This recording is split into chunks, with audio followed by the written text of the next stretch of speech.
3 minutes remaining.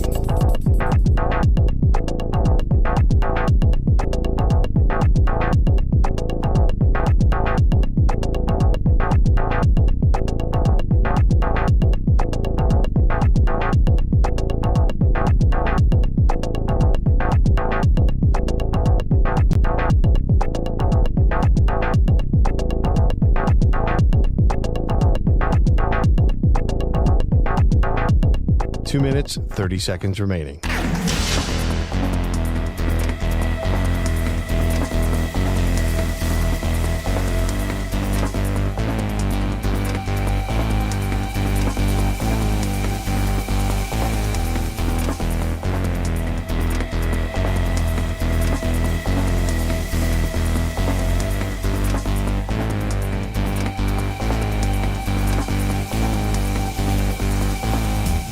Two minutes remaining.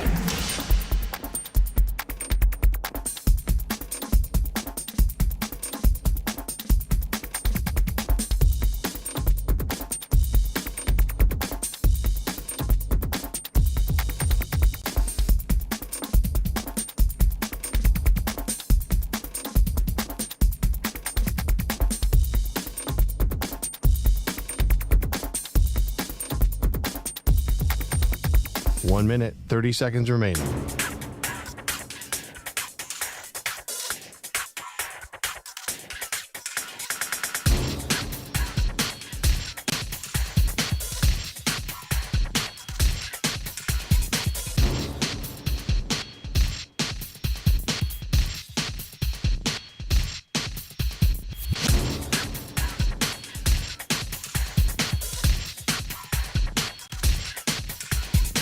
One minute remaining.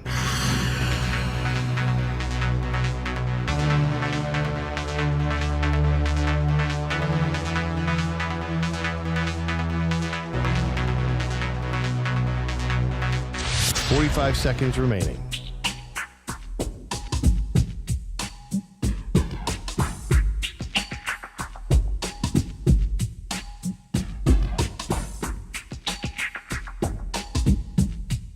Thirty seconds remaining.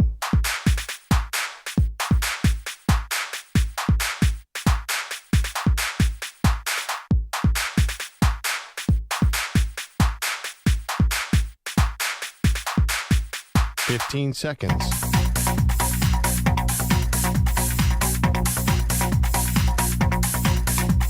Break ends in 5 seconds.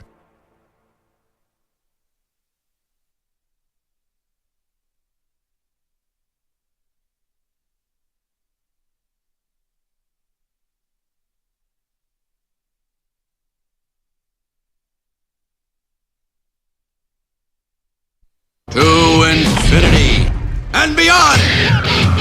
He's live. He's nationwide. This is the Zach Gelb Show.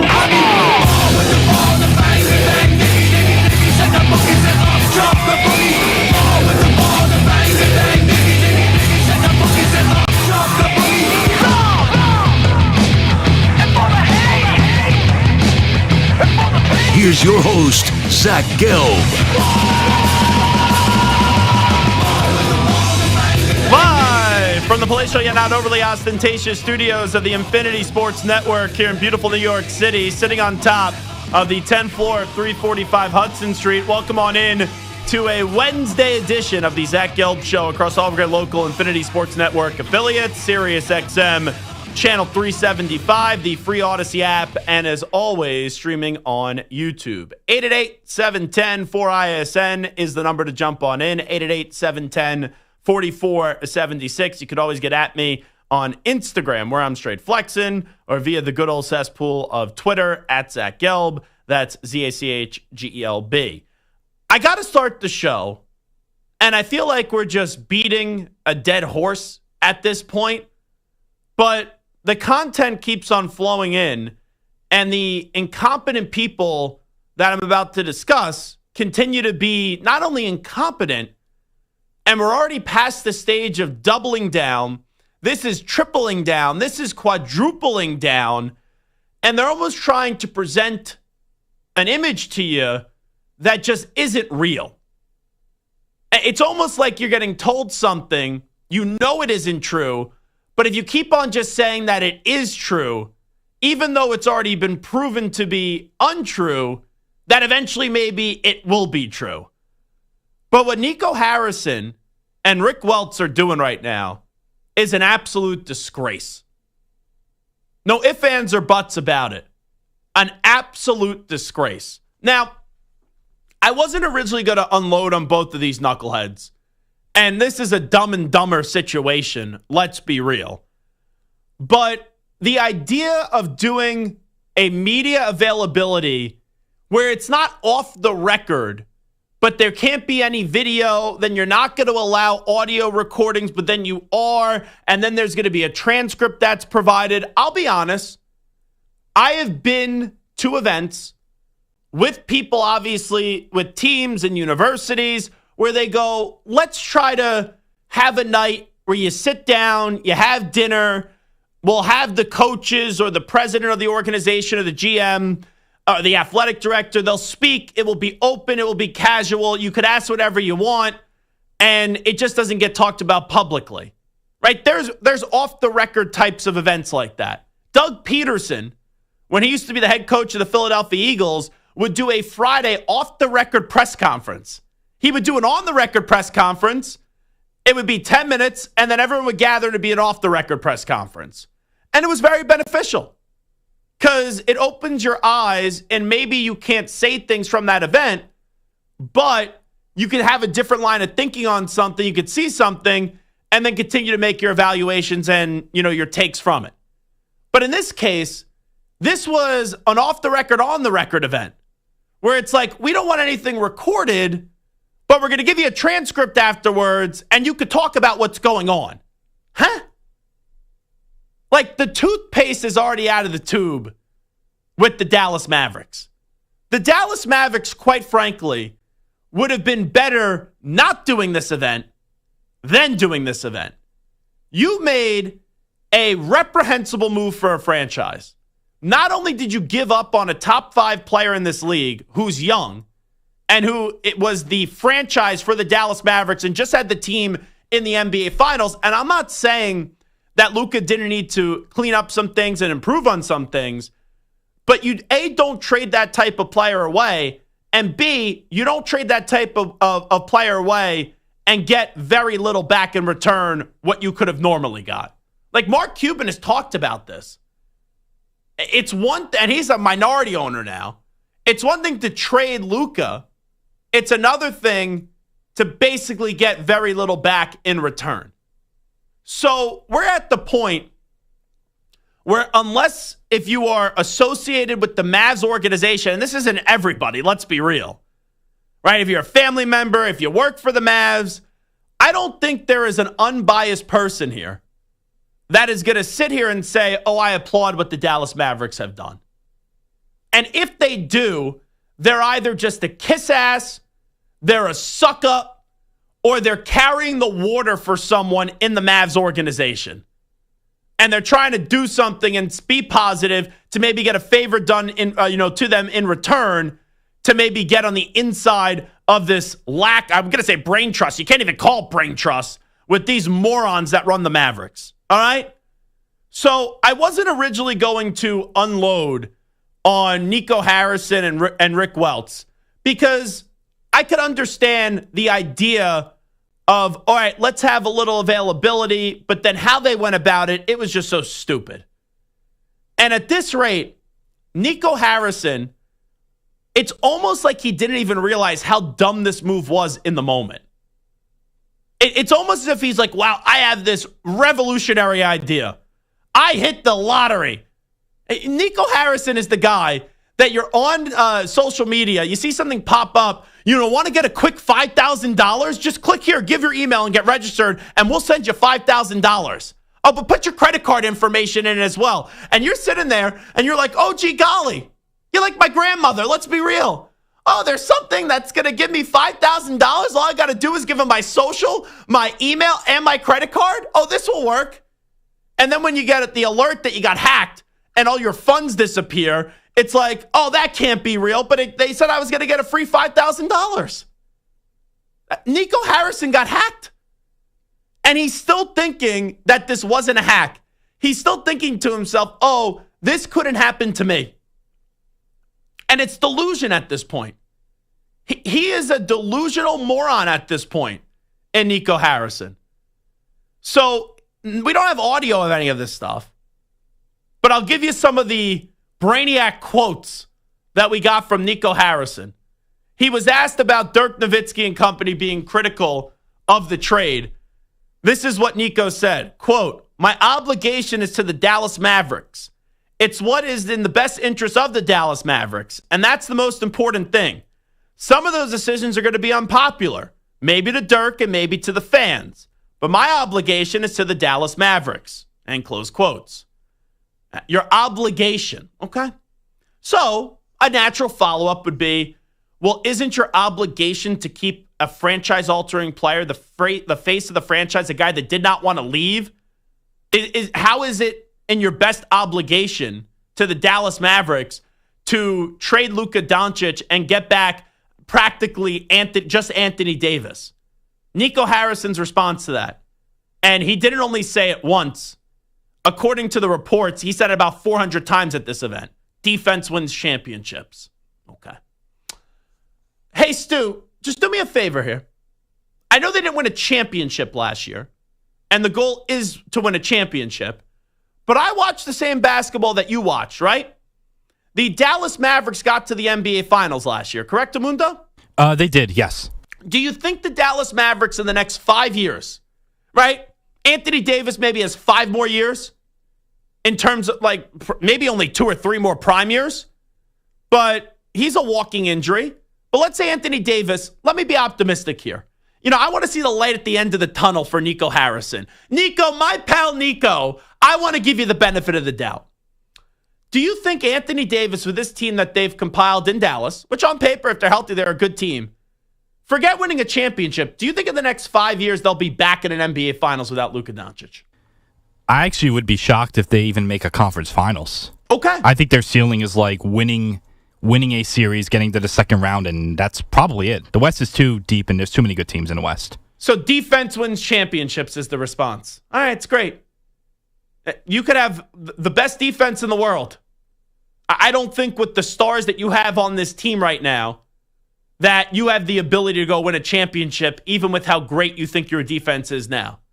So, after what has transpired, Luka returns. Luka cries at home when he gets the tribute video, which is such an awful look for the Mavericks. Luka cooks you with 45 points, and everyone hates Nico Harrison's guts right now, right? They despise him. The guy, I think he's had to hire security to be outside his house. He is public enemy number 1 in Dallas right now. So, Nico, did you regret the trade? Quote, no. Every trade I've made since I've been here has been met with high scrutiny. So eventually, I'll earn the trust of this community that some of these trades work out. The roster that would have been on the floor, had it not been for injuries, that's a championship caliber team. And although fans could have been upset with trading Luka, they wouldn't have been upset with the results in close quotes. This guy just doesn't get it. No one right now wants to hear about the team that you thought you could have had if everyone stayed healthy. Because this is what I still don't get, Stu. And Stu, you're a voice of reason. You're logic. I don't think Stu is a bull bleeper. You know, he's going to, it doesn't sound right, but you know what I'm saying that I can't say on the radio. I don't think Stu is just going to say something for the sake of saying it. Stu is a voice of reason, a voice of logic. He's common sense when I think of Stuart Kovacs. So Nico Harrison keeps on saying defense wins championships. And also, that's implying that Luka doesn't play defense. Okay. And yes, Luka's not always in the best of shape. And there's ways that he could clean up his diet and things like that that can make him an even better player. But with all these problems that you have with Luka Doncic, that he got you to an NBA Finals last year, why would you then trade for the centerpiece of the return, an older player who is injury prone in Anthony Davis, who is at best a top 10 player in this league if everything goes right, and Luka's a top 5 player in the league? Like, that's the part to me, Stu, that makes zero sense. You know, he makes that trade, and wants to get rid of Luka because of not being able to trust Luka. Sure, Anthony Davis is a heck of a defender, but Anthony Davis, how can you trust him year in and year out to be healthy? I know last year he was fully healthy, but that was an anomaly for Anthony Davis. So the return that they got back, Stu, they're trying to tell you, oh, this and this happened, that's why we weren't successful. All right, you had the perfect storm for you, Nico Harrison, to make an excuse with all these injuries. But now you're going to have those guys who get another year older coming back from these injuries, and I'm going to expect that they're all going to be healthy and they're all going to be 100%? When if maybe Luka just tried a little bit harder on the defensive end and cleaned up his diet, maybe that could have been the piece that got you over the hump from just getting to the NBA Finals than to going out there and eventually winning that championship, right? Yeah, it makes no sense. And also, like, okay, let's just say you want to trade Luka, whatever. I wouldn't do it, but at least get Austin Reeves, at least get 3 or 4 first-round picks, 5 maybe even. Like, they could have gone a lot more for him. There's no way you can, like, what they got was just not enough. There's and also, no way. This is why I can't sit here, and even though I said it, it's almost like Nico Harrison didn't know how bad of a deal this was in the moment.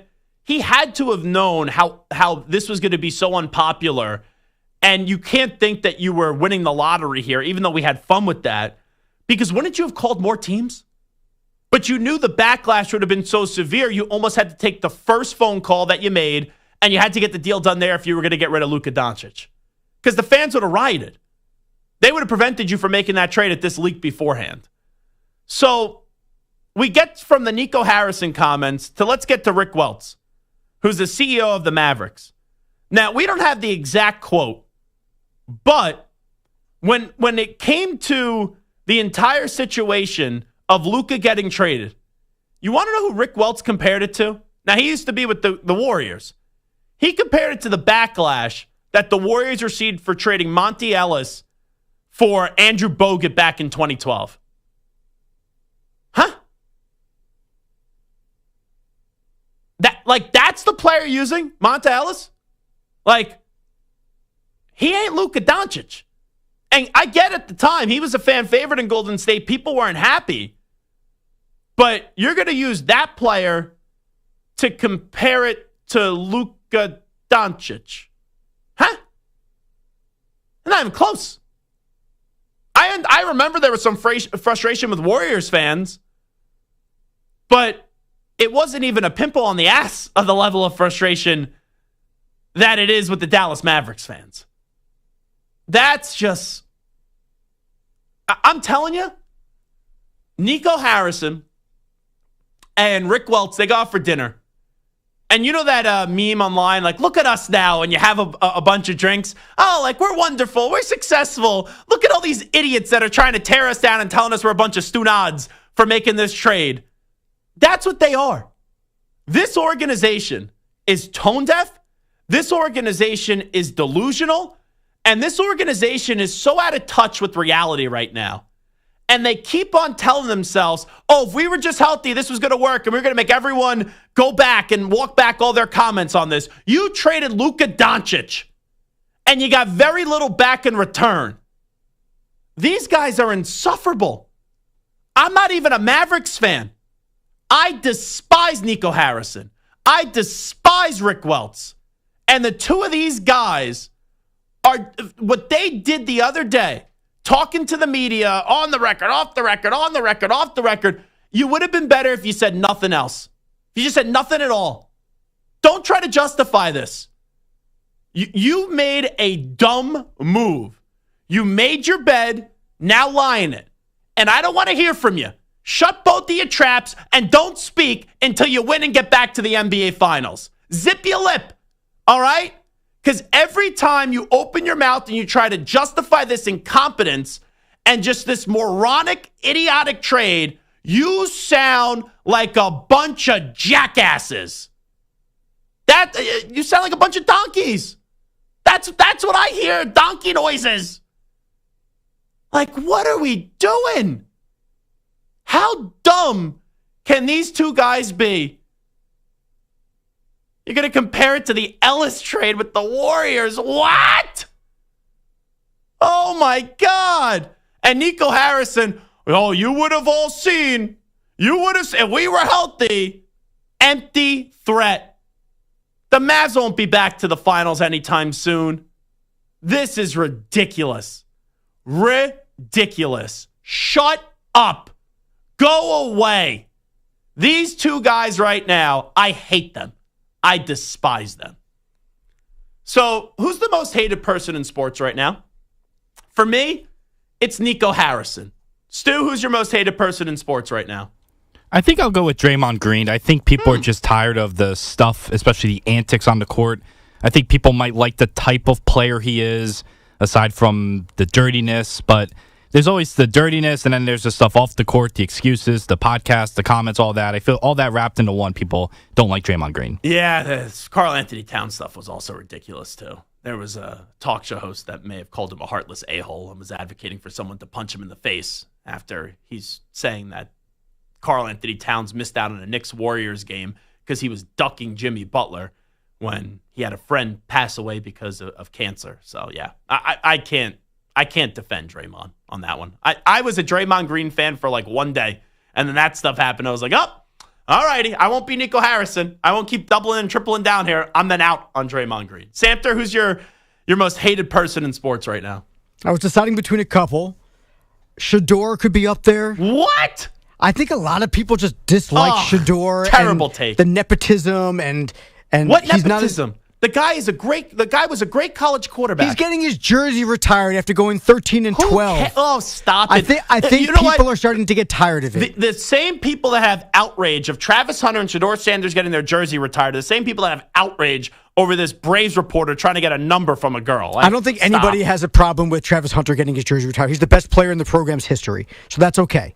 Shador Sanders, probably like the fourth best quarterback that they've ever seen. Shador was the most valuable player on that team last year. Wasn't the best, but he was the most valuable player. All right, so I don't know how you could hate Shador, but go ahead. I think a lot of people don't like Shador. Mm-hmm. I think a lot of people, you talk about Nico Harrison, there's also Nico Iamaleava right now that people are kind of getting on. I think it's more so his father. Yeah. It's a bad week, though, just for the Nico. whole situation. But the one I'm going with is my former quarterback, Aaron Rodgers. He is hated by, Packers fans hate him, Jets fans hate him, every other team whose team he's not on does him. The one team that he might go to, the Steelers, they hate him right now because they're making him wait, and the draft is like a week away. Nobody likes Aaron Rodgers. Nobody. It is the Zach Gelb Show on the Infinity Sports Network, 888-710-4ISN, 888-710-4476. Who's the most hated person in sports right now? Santer goes Aaron Rodgers, Stu goes Draymond Green, and I go with Nico Harrison. And if you're listening, Nico, I despise you. Screw you. I hope your Brussels sprouts, if you have them for dinner tonight, taste like crap. I didn't go Brussels sprouts there. Do you like Brussels sprouts? I love Brussels sprouts. I do. Yeah. Brussels sprouts are tasty, right? I don't know. I think so. Usually when you say like you hope something tastes like crap, it'd be like if I was like, I hope your veal parmesan tastes like crap. Like that would be a little bit more powerful. But anyway, we'll take a break. When we come on back, Caleb Williams doesn't want to be friends with anybody. How would we redraft the 2024 draft class when it comes to quarterbacks? Coming on back. You're in a 5-minute break.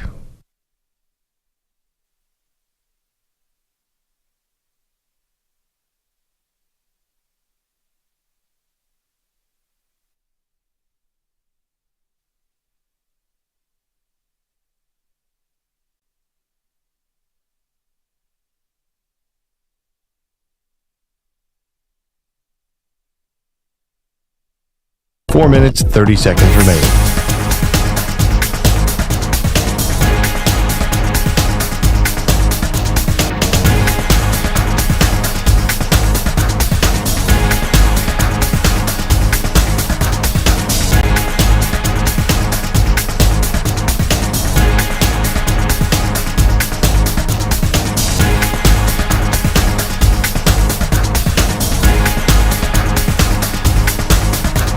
Four minutes remaining.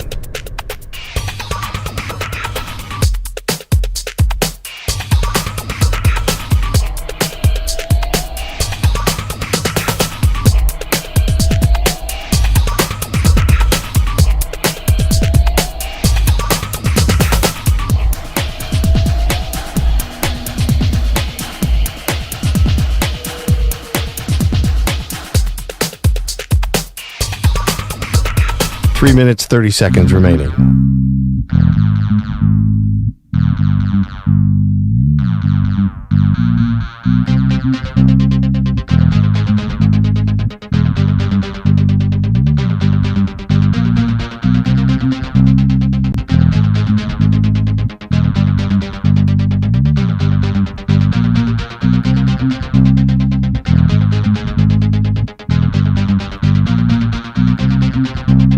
Three minutes remaining.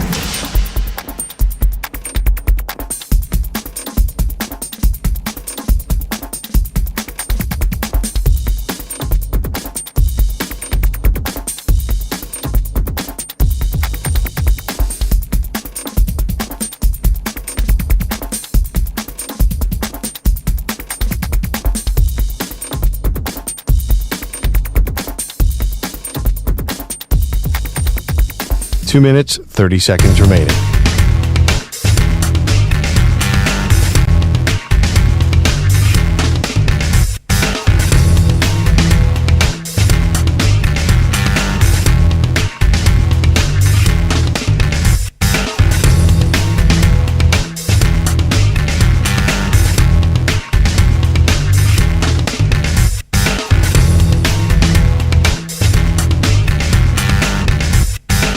Two minutes remaining.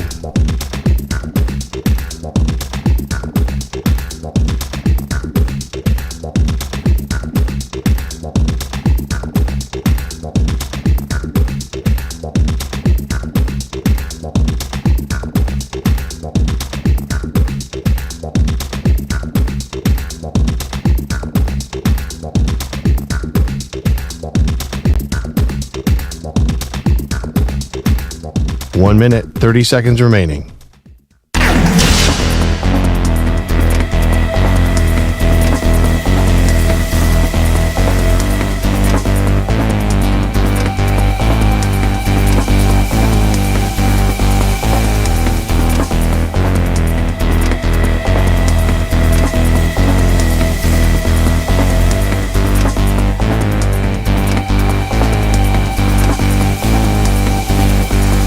One minute remaining.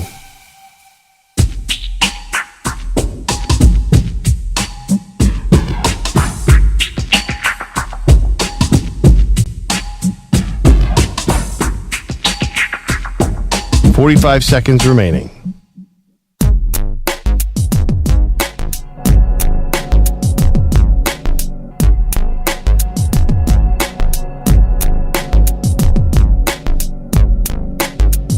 Thirty seconds remaining.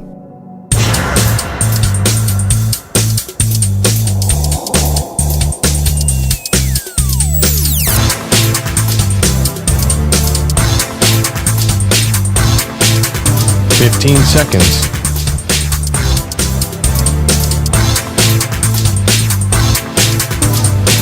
Break ends in 5 seconds.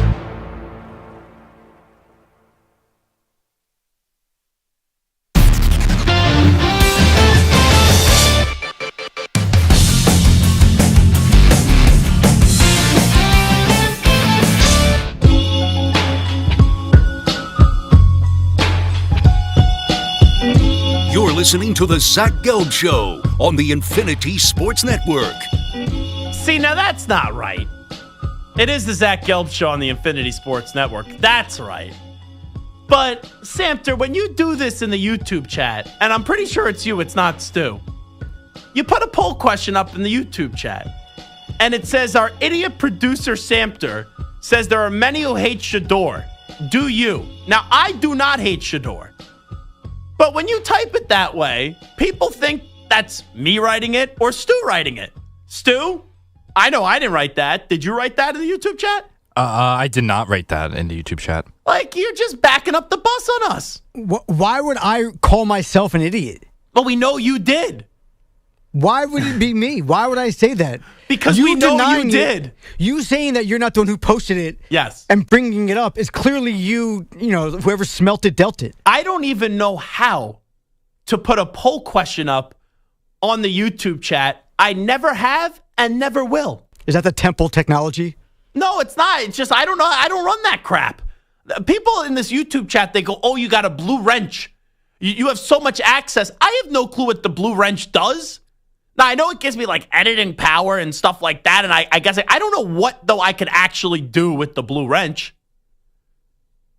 Do you want me to tell you? Yeah, you can edit stuff. You can block people. You can remove people. No, I'm smart enough to realize I have a Are you? I mean, you're saying that you can't what figure I'm out a saying poll. is It's a button. I have concepts of the plan. I have understandings of what is going on, what the features are with the Blue Wrench. Have I ever unlocked any of it? No. Have I ever done any of those features with the Blue Wrench? No. So when you type in this YouTube chat, our idiot producer, Samter, and I would call you a lot of words, idiot wouldn't be one of them, says there are many who hate Shador, do you? If someone just jumps in here after the show and they look at that poll question, they're going to be like, oh, Zach is being a jerk. Stu's being a jerk. I mean, you were yelling at Stu and I the other day for being on our phones while you were trying to come back from a break. That was a paid advertisement. No, it wasn't. What are you talking about? Oh, my goodness. People are paying you to yell at us? What's happening? Yes. Welcome to radio. I get paid to yell. I get paid to yell at you, and I don't yell at Stu, really. It's just I get paid to yell at you. If you yell at Stu, everyone be like, oh, why are you being a jerk to Stu? Yeah, like Stu's one of those guys. There's not many, but there are a few people out there that you just cannot dislike. Like nobody can dislike Stu. He's just too nice of a guy. I am on the other hand, is one of those people who you cannot like. So I get it. I have a question here. We just got a super chat to the show. Who dat for life, Chris? He just paid us $2. Whoa. Now I don't see any of that $2. We certainly do not see that $2. So that goes right to the company? I believe that's the case. Yeah. So he wants Aaron Rodgers to shut up and play is pretty much with the $2 at the super chat. So we appreciate that. Hey, send a note to corporate that we just made them $2. Just so they know we made them $2. We can split it 3 ways. Well, actually, I had a low moment today. This is a bad moment. Really bad moment. Did it have something to do with Instacart? No. You have some bad Instacart stories. I do. It had nothing to do with that. I felt like I'm not going to say who the host was, but there used to be a host on this network that would ask like producers and board ops for spare change to go get snacks in the vending machine. And this host made a very good salary, and I don't think this host should have been asking like behind the scenes people for money. There was a host that and it wouldn't just be like a one-time thing. I heard this host ask people for money multiple times. So I today had a $10 bill and a single and a dollar bill. So I went to the vending machine. You can't get anything at our vending machine anymore for $1. And you can't put a $10 bill in the vending machine. So I wanted a little snack. So then they have a tap and go on the vending machine with the credit card. All right, great. They wanted me to pay $10. I'm not buying 5 or 6 items. You don't have to pay $10. On the machine, when I tapped the card, I did the mobile tap, I typed in like A1 to get the chocolate chip cookies or the peanut butter bites or whatever. It said you need to spend $9 more. What? Yeah. So I then, since my father has a desk here, I called my dad. I said, you think you got like 50 cents in your desk? And he goes, probably not, but go look. And I'm looking through the desk, and one of the other salesperson that was right there goes, what are you looking for? And I go, I'm jonesing for a snack.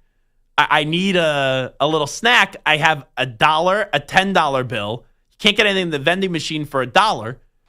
I can't put $10 in. And anytime I tap my credit card, it wants me to pay $10. So the guy gave me 50 cents. And I had $1 and $50, and I ended up getting some chocolate chip cookies. But I felt just I feel like that's such a bad spot to be in when you're like, oh, do you have 50 cents? And it's like, I don't need, like, I could afford the 50 cents, but it's just a bad look, I thought. I felt like a scum. Did this salesperson know who you were, or just think you were some random guy searching through people's drawers for money? No, this salesperson knows who I am. Yeah. Mm-hmm. Okay. Well, I mean, at least there's that. Listen. And I offered to Venmo the 50 cents. Like, let's be real. If that guy was like, yeah, Venmo me 50 cents, you're a cheapskate. I think when it comes to vending machines, parking meters, and laundry, it's okay to ask other people that you're not that close with for like a quarter or two. I don't know. I don't like asking anyone for money. I get it, but unless if it's for charity or if it's like Girl Scout cookies or like, you have like a niece that wants Girl Scout cookies. But 50 cents when you're talking about a vending machine, it's not the amount of money. It's the fact that the vending machine doesn't accept anything else, right? Like a parking meter only accepts quarters in a lot of places. So if you have like dimes and nickels and you don't have a quarter, then like you need to find it. Same thing with like a laundry machine. By the way, we have made the company today $3.99. Alberto E gave us another super chat. So we're booming in the super chat world today. Yeah. If we could get $25 more, we could afford one pizza from our industry. I don't even think so. Well, what we could do is go down to one of those dollar pizza places and do what Ray did. Ugh. See, Ack just laughed. I just heard Ack laughing. That was like a scary, evil laugh. You were not happy with Ray Martell that day, right? I was okay with it. I mean, stop! You're being nice. I don't depend on the pizza. Truth. I didn't depend on the pizza, so I mean, it was edible. It was okay. I mean, it was edible if you do what Stu does after the show. That's the only way that's edible. Like, let's be real. Come on. During, before, Jeez. Look, I mean, there are better pizza places in New York. There's no question about that. You are a pizza snob, and I say that in high regard. Thank you. Like, if Ack is getting the pizza, I know it's at least going to be bare minimum a good pizza spot. There you go. When someone's bringing in a dollar pizza to when you had a talk show host credit card, that's a bad job. He could have tried to pocket, like the talk show host was like willing to give him like $30, and here comes a $10 pie, raised plus 20. That was terrible. It's a bad job by Ray Martell. Hey, you gotta go to the right place. Now, I'm not a big McDonald's guy. But McDonald's, you used to be able to McRib? go into not the McRib story. That's a different one. You used to be able to go into any McDonald's with the McDonald's cup and get a free refill. I've been on enough road trips with Ray Martell where he has pulled off to the road with the McDonald's cup, walked into the McDonald's and has gone and got his free refill, then they outlawed it. And I blame Ray for that because I think they caught on to Ray Martell. Could be. Regis once had an incident. They gave him like Regis Philbin? They gave him like I want to say it was like a gold card. They said you're free to use this anytime at any McDonald's. Okay. And it's free. Mm-hmm. And I think he was embarrassed to do that. But I think there was a time that he did try it to see if they wouldn't serve him. Wait, so all right, let's be real. You're Regis bleeping Philbin. You walk into McDonald's, you think they're going to just give it to you for free anyway. Maybe. I mean, he was never like that. Sure. And again, he'd never be the guy that would, cheap out on. But I think he was just curious to see, if it would, and they were like, no, it doesn't. Let me say it this way. I'm not Regis Philbin. Hot take of the day. There have been moments where I've been in places and people said, hey, here are things for free. There you go. That's Regis bleeping Philbin. Yeah, it happens. He could do whatever he wants in any city when he was alive. Maybe it was a person who just did not know who he was or whatever. That's the still guy. I know we all put our pants on this one leg at a time, You do? So. I know that you were very close with him. Mm-hmm. And he went to your birthday party a few times, right? Yep. At Peter Luger? Yeah. That's still got to be pretty bleeping cool. That was great. When you look back at it. That was fun. Yeah. And the best part of it was he was not seeking any attention. He was like standing in the corner with his back to the wall or his face to the wall, and people still found him. So of course. Well, do you know of Siddell's in the city? Yeah, sure. So a buddy of mine was at Siddell's 2 weeks ago. Table over. Huge celebrity. So Tom Brady? No, I'll give you a hint.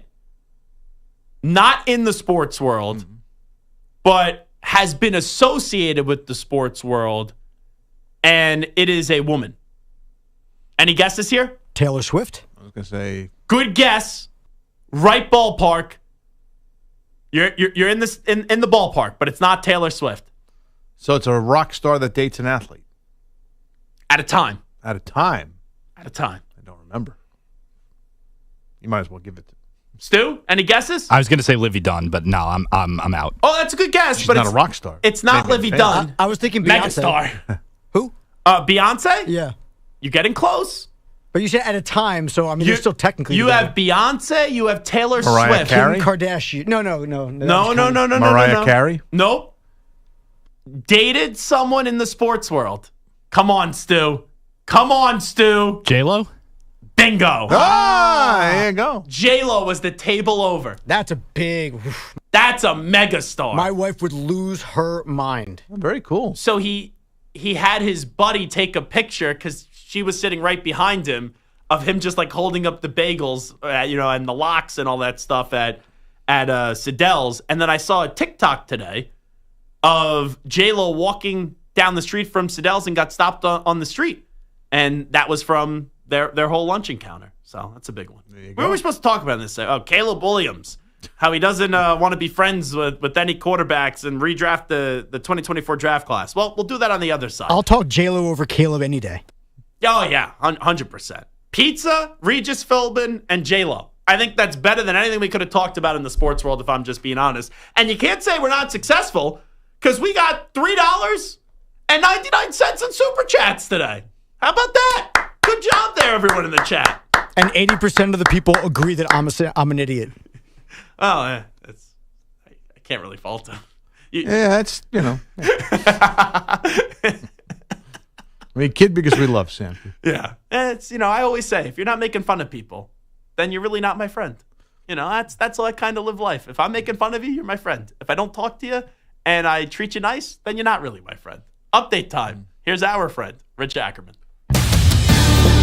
Infinity Sports Network Sports Flash. Sponsored by Progressive Insurance with a riddle. What do your home and auto have in common? Progressive protects them both. An easy riddle. Learn more at Progressive.com. 2 more games in the NBA play-in tournament tonight. The Bulls host the Heat for the right to meet the Hawks for the final playoff berth in the East. Chicago took the regular season series 3-1 and beat Miami just last week. Out west, the Kings host the Mavericks. Sacramento responded well to interim head coach Doug Christie. The winner takes on the Grizzlies for the final postseason spot in the West. Duke's Con Kneppel leaving school for the NBA draft, and the Blue Devils' second leading scorer this year is expected to be a top 10 pick. Florida A&M is reportedly expected to hire Charlie Ward as its next basketball coach. Baseball today, Vladimir Guerrero Jr. with his first home run of the season. The Blue Jays lead the Braves 3-0 in the bottom of the 8th. Mets and Twins are now tied at 3, bottom 8. Cardinals on top of the Astros 4-1, top 9. Lars Nootbaar with a home run today for St. Louis. And the Brewers got home runs from Christian Yelich and Sal Frelick and Rhys Hoskins to defeat the Tigers 5-1. I'm Rich Ackerman. Hey, like us on Facebook. Our handle is INF Sportsnet. That's INF Sportsnet for our Facebook page. This is the Infinity Sports Network.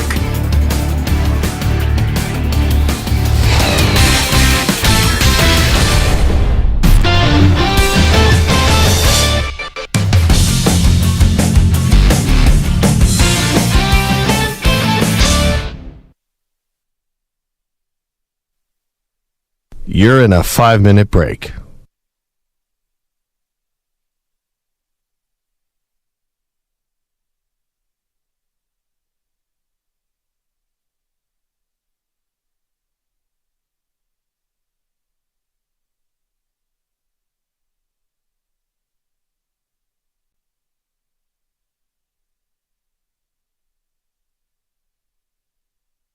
Four minutes, 30 seconds remaining.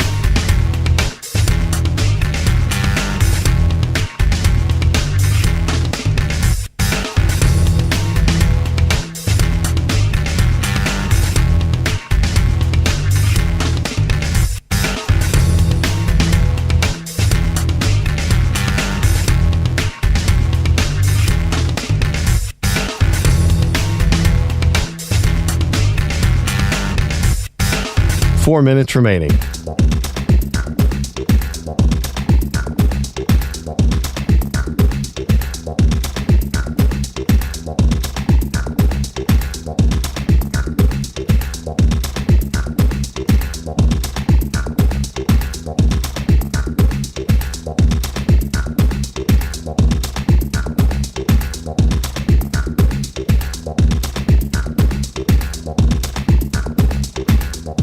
3 minutes, 30 seconds remaining.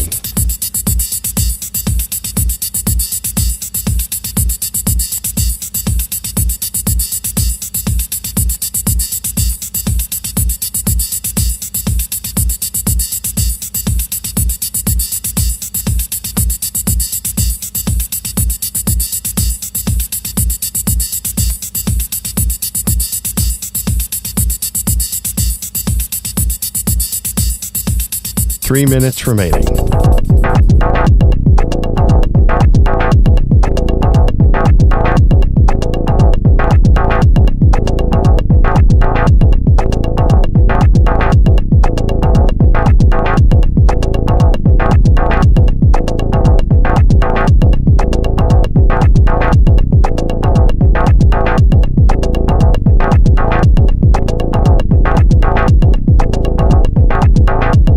Two minutes, 30 seconds remaining.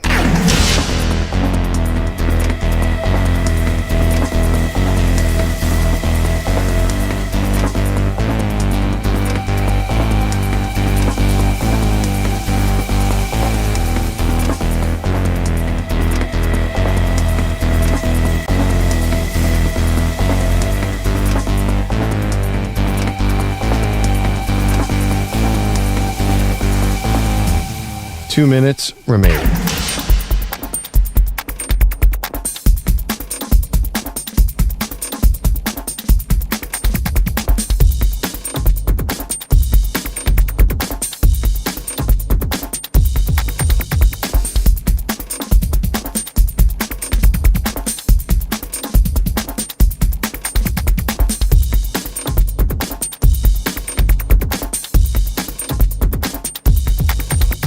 One minute, 30 seconds remaining.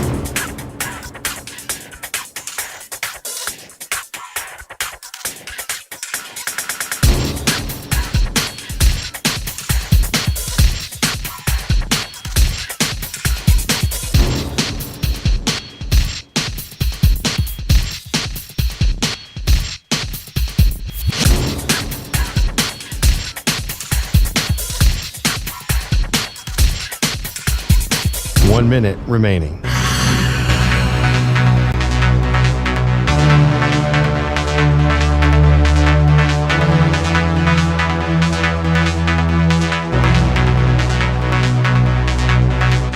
Forty-five seconds remaining.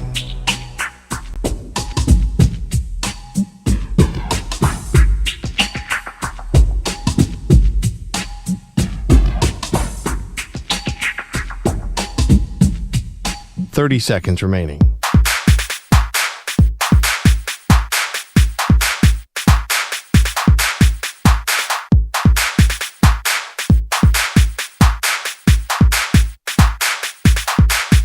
Fifteen seconds.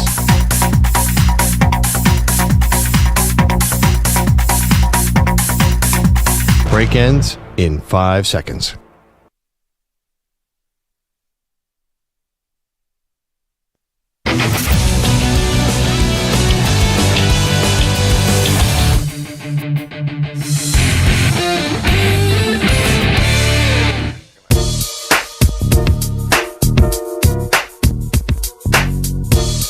You're listening to the Zach Gelb Show on the Infinity Sports Network. All right, it's time to ask the pros. You, the listener, gets to ask us a question brought to you by O'Reilly Auto Parts. Simply tweet your question at INF Sportsnet or at Zach Gelb using the hashtag #AskThePros. Be listening later in the show. We might answer your question. Think O'Reilly Auto Parts for all your car care needs. Get guaranteed low prices and excellent customer service from the professional parts people at O'Reilly Auto Parts. So Caleb Williams said something the other day along the lines of, like, I'm not trying to make friends with the other quarterbacks in the league. I'm just trying to beat them, and I'm trying to win as many games as possible. I actually like that mentality. Now, there's a lot of things that Caleb Williams does say, and I'm like, don't really love it. That's something I love that Caleb Williams did say. With that being said, based off the year that we just saw, if you had to redraft all the quarterbacks, as you had 6 quarterbacks go in the first 12 picks, where would they land? So, Stu, you'll be my checks and balances here. You'll be my voice of reason. You tell me if you disagree with something. Okay. Bears, I think, would take Jaden Daniels. They go back and do it, right? Definitely. The Commanders at 2. See, this is interesting. Bo Nix played really well this year. Michael Penix Jr. barely played. J.J. McCarthy got hurt. I still think the decision, though, is between Drake May and Caleb Williams. Because you could chalk up the Caleb Williams' poor play to the Bears' incompetence. But then Drake May, who I was a little iffy on, he did a lot more with less. His offensive line stunk. You could not pick a Patriot wide receiver out of a lineup if they were standing right in front of you last year. Am I being a homer here by saying Drake May would be the second overall pick to the Commanders? You are not. That is what I thought when you brought this up, that he would go to. Then I would say Caleb Williams would go 3 to the Patriots. I still agree with that. Okay, so 1, 2, 3. It would be Jaden Daniels 1 to the Bears, Drake May 2 to the Commanders, Caleb Williams 3 to the Patriots. The Arizona Cardinals picking at 4. They took Marvin Harrison Jr. I don't think they regret that pick, but Malik Neighbors didn't have a quarterback pretty much this year, and look what he did. Would you say that the Cardinals, if they could redo it, would then take Malik Neighbors with the 4th overall pick? I do not. I still think Harrison still has a huge upside, so I think they would still take him. So a wide receiver. Yes. So you still go wide receiver. Yes. The Chargers at 5. Would they go Jared Verse? They went Joe Alt. Would they go Jared Verse? Maybe Brock Bowers? Could they go Malik Neighbors? Like, Joe Alt is going to be a 10-year offensive lineman in this league. That's valuable. But wouldn't you want a little extra juice and a little extra weapons there? When, yes, you got Ladd McConkey, but you don't really have anyone else to complement Ladd McConkey. I would say if they could redo that, I'm going to go by Stu here. I'm living and dying with Stu. Stu says Marvin Harrison Jr. still at 4. If you're the Chargers, wouldn't you go Brock Bowers, or wouldn't you go with Malik Neighbors there? I think they would also stick with Joe Alt. I think that's like the identity of their team, building that offensive line, that Harbaugh style. I think they would stick with him. All right, so I'm living and dying with Stu here. So 1 would be Jaden Daniels to the Bears. 2 would be Drake May to the Commanders. 3 would be Caleb Williams to the Patriots. Stu is keeping Marvin Harrison Jr. with the Cardinals. Stu is keeping Joe Alt with the Chargers. Are you keeping Malik Neighbors with the Giants? I am not. As good as he is, they need a quarterback, and I think it would behoove them to have a quarterback last year. Okay, so now the quarterback's still on the board. Bo Nix, Michael Penix Jr., J.J. McCarthy. I'm going to say, even though we didn't see much of Michael Penix Jr., I'm going to go with Bo Nix in that spot. I was going to say Bo Nix is the next man up for me here. Now, here's the compelling part. 7, the Tennessee Titans, they ended up taking J.C. Latham, who, very good offensive lineman, started every game this year, rated well for them.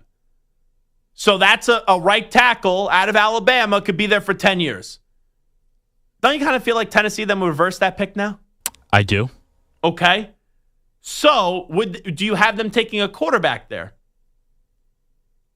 Like, you got to ask yourself, would you rather have Cam Ward or would you rather have Michael Penix Jr.? I think I would slightly lean Cam Ward. I would too, so that's why I think they would go with one of those offensive skilled players. Neighbors is still there, right? Neighbors is there and Bowers is there as well. And then maybe you didn't have to sign Calvin Ridley. Yeah. Right? So I would have drafted Neighbors, and I know that you can't do this because they already signed Ridley at that point, but say then don't sign Calvin Ridley. So yeah. So then Michael Penix Jr. would still land with the Falcons at 8. Yeah, I agree. The Bears in at 9. They took Roma Dunze. I would take Bowers. Brock Bowers here. And then wouldn't you still the Vikings would still go J.J. McCarthy? Yes, since Penix is off the board. Yes, I would still go. I think they would still go McCarthy. Yeah. So you had 6 quarterbacks go in the top 12 last year. This would have been 6 quarterbacks going in the top 10 if we could redo it. Very interesting, especially when you go look at this quarterback draft class. How many quarterbacks will go in the top 10 this year, in your opinion, Stu? It's either 1 or 2. Obviously, I'm starting to lean just 1. Just Cam Ward. Shador to the Saints, you're out on that? I'm iffy on that. I'm like 50-50. So, or in some crazy world, Jackson Dart. yeah, I don't know if I buy the Jackson Dart going that high. I have a weird feeling that Shedeur is going to slip, and neither of those two, Jackson Dart or Shedeur, are going to go top 10. I'm going to say two. I'm going to say it's Cam Ward and it's Shedeur Sanders. So without Stu's checks and balances, this is what I would have done, to be clear. I would have gone Jaden Daniels 1 to the Bears. I would have done Drake May 2 to the Commanders, Caleb Williams 3 to the Patriots, Malik Neighbors 4 to the Arizona Cardinals. I would then say Joe Alt. You know what? I'm with you. I'll actually go back on that. Joe Alt 5 with the Chargers. I would then say Marvin Harrison Jr. actually to the Giants because I'm good with taking Shedeur at 3.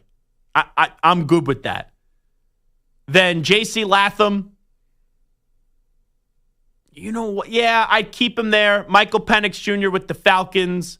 I would then go the tight end Bowers with the Bears. Oh, wait. Actually, I would take Bo Nix with the Falcons. Sorry, Bo Nix with the Falcons because I didn't have him go. Right? I didn't have him go there. So Bo Nix with Atlanta. The Bears then taking Brock Bowers. I would then have Minnesota going with Michael Penix Jr. And then the Broncos would have gone with J.J. McCarthy, even though Sean Payton supposedly wasn't that big on him. That's what I think I would have done in that redraft. And the Jets, I skipped over them at 11. If you want to still go for Shanu or whoever, they still could have done that. Or Jared Verse, maybe. That would have been fun. Jets pass rusher with the Hassan Reddick thing blowing up in their face. So they didn't know that at the time, but maybe that's what they should have done. All righty. And this is Zach Gelb Show right here on the Infinity Sports Network. We will take a break. When we come on back, Ryan Hot Take Hickey is going to join us. Also, coming up 25 minutes from now, what we're going to do on this show, it is a Take 5 Wednesday. It's not the 5 biggest busts in NFL history since 2000, but the 5 picks since 2000 that you immediately knew were not going to work in the NFL draft. We'll get to that on the other side. When we return, we'll get to that in 25 minutes. Ryan Hot Take Hickey will join us when we come on back on the other side. This is Zach Gelb Show, streaming live on YouTube if you want to super chat us. I guess that's a thing now. Or you could always just follow me on Instagram and Twitter at Zach Gelb, ZACHGLB. And if you want to give us a phone call, 888-710-4ISN, 888-710-4476.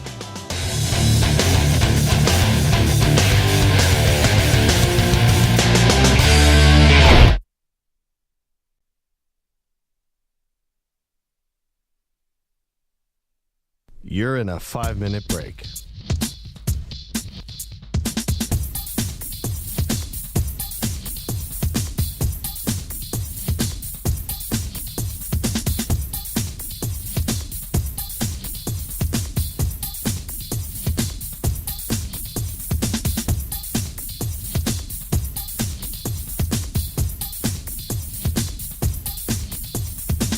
Four minutes, 30 seconds remaining.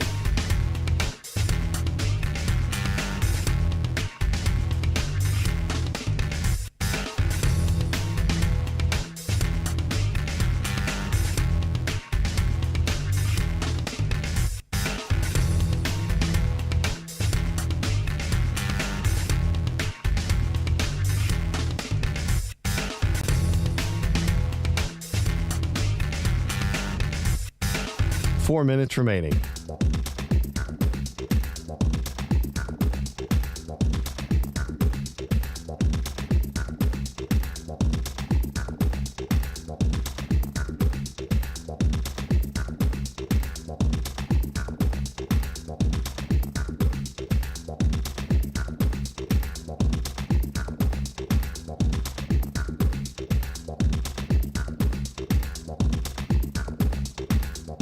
Three minutes, 30 seconds remaining.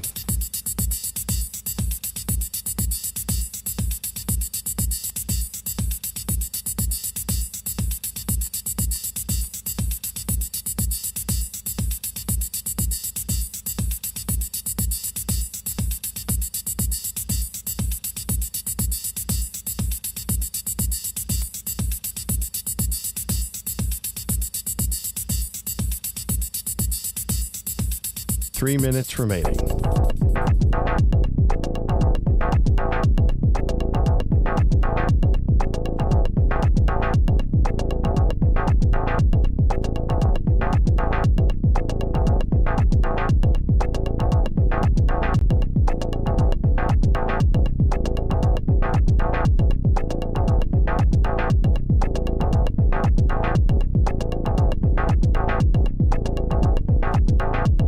Two minutes, 30 seconds remaining.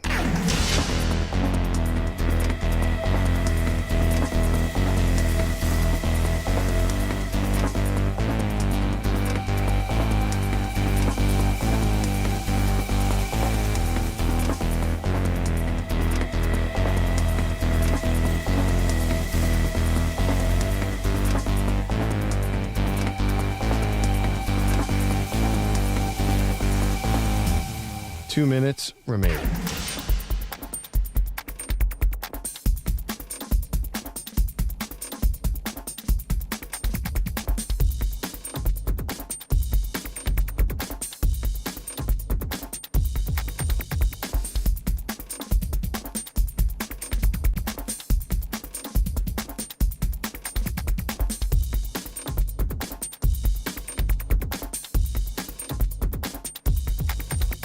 One minute, 30 seconds remaining.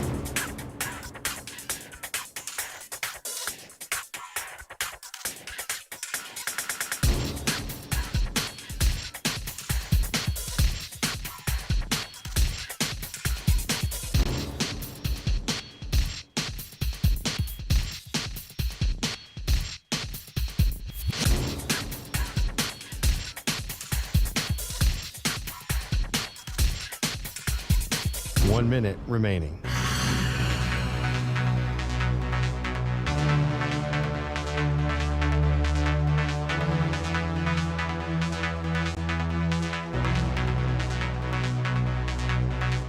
Forty-five seconds remaining.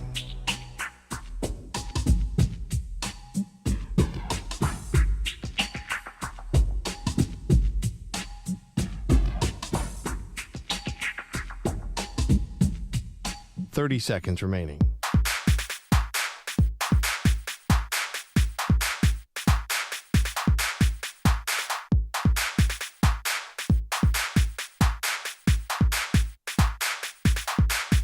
Fifteen seconds.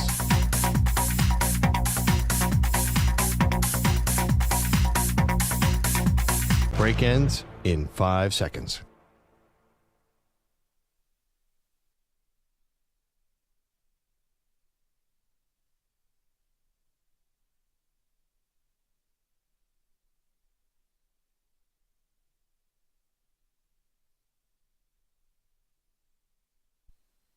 It's Hickey at night Sunday, I'm combing our hair with moose gel and spray.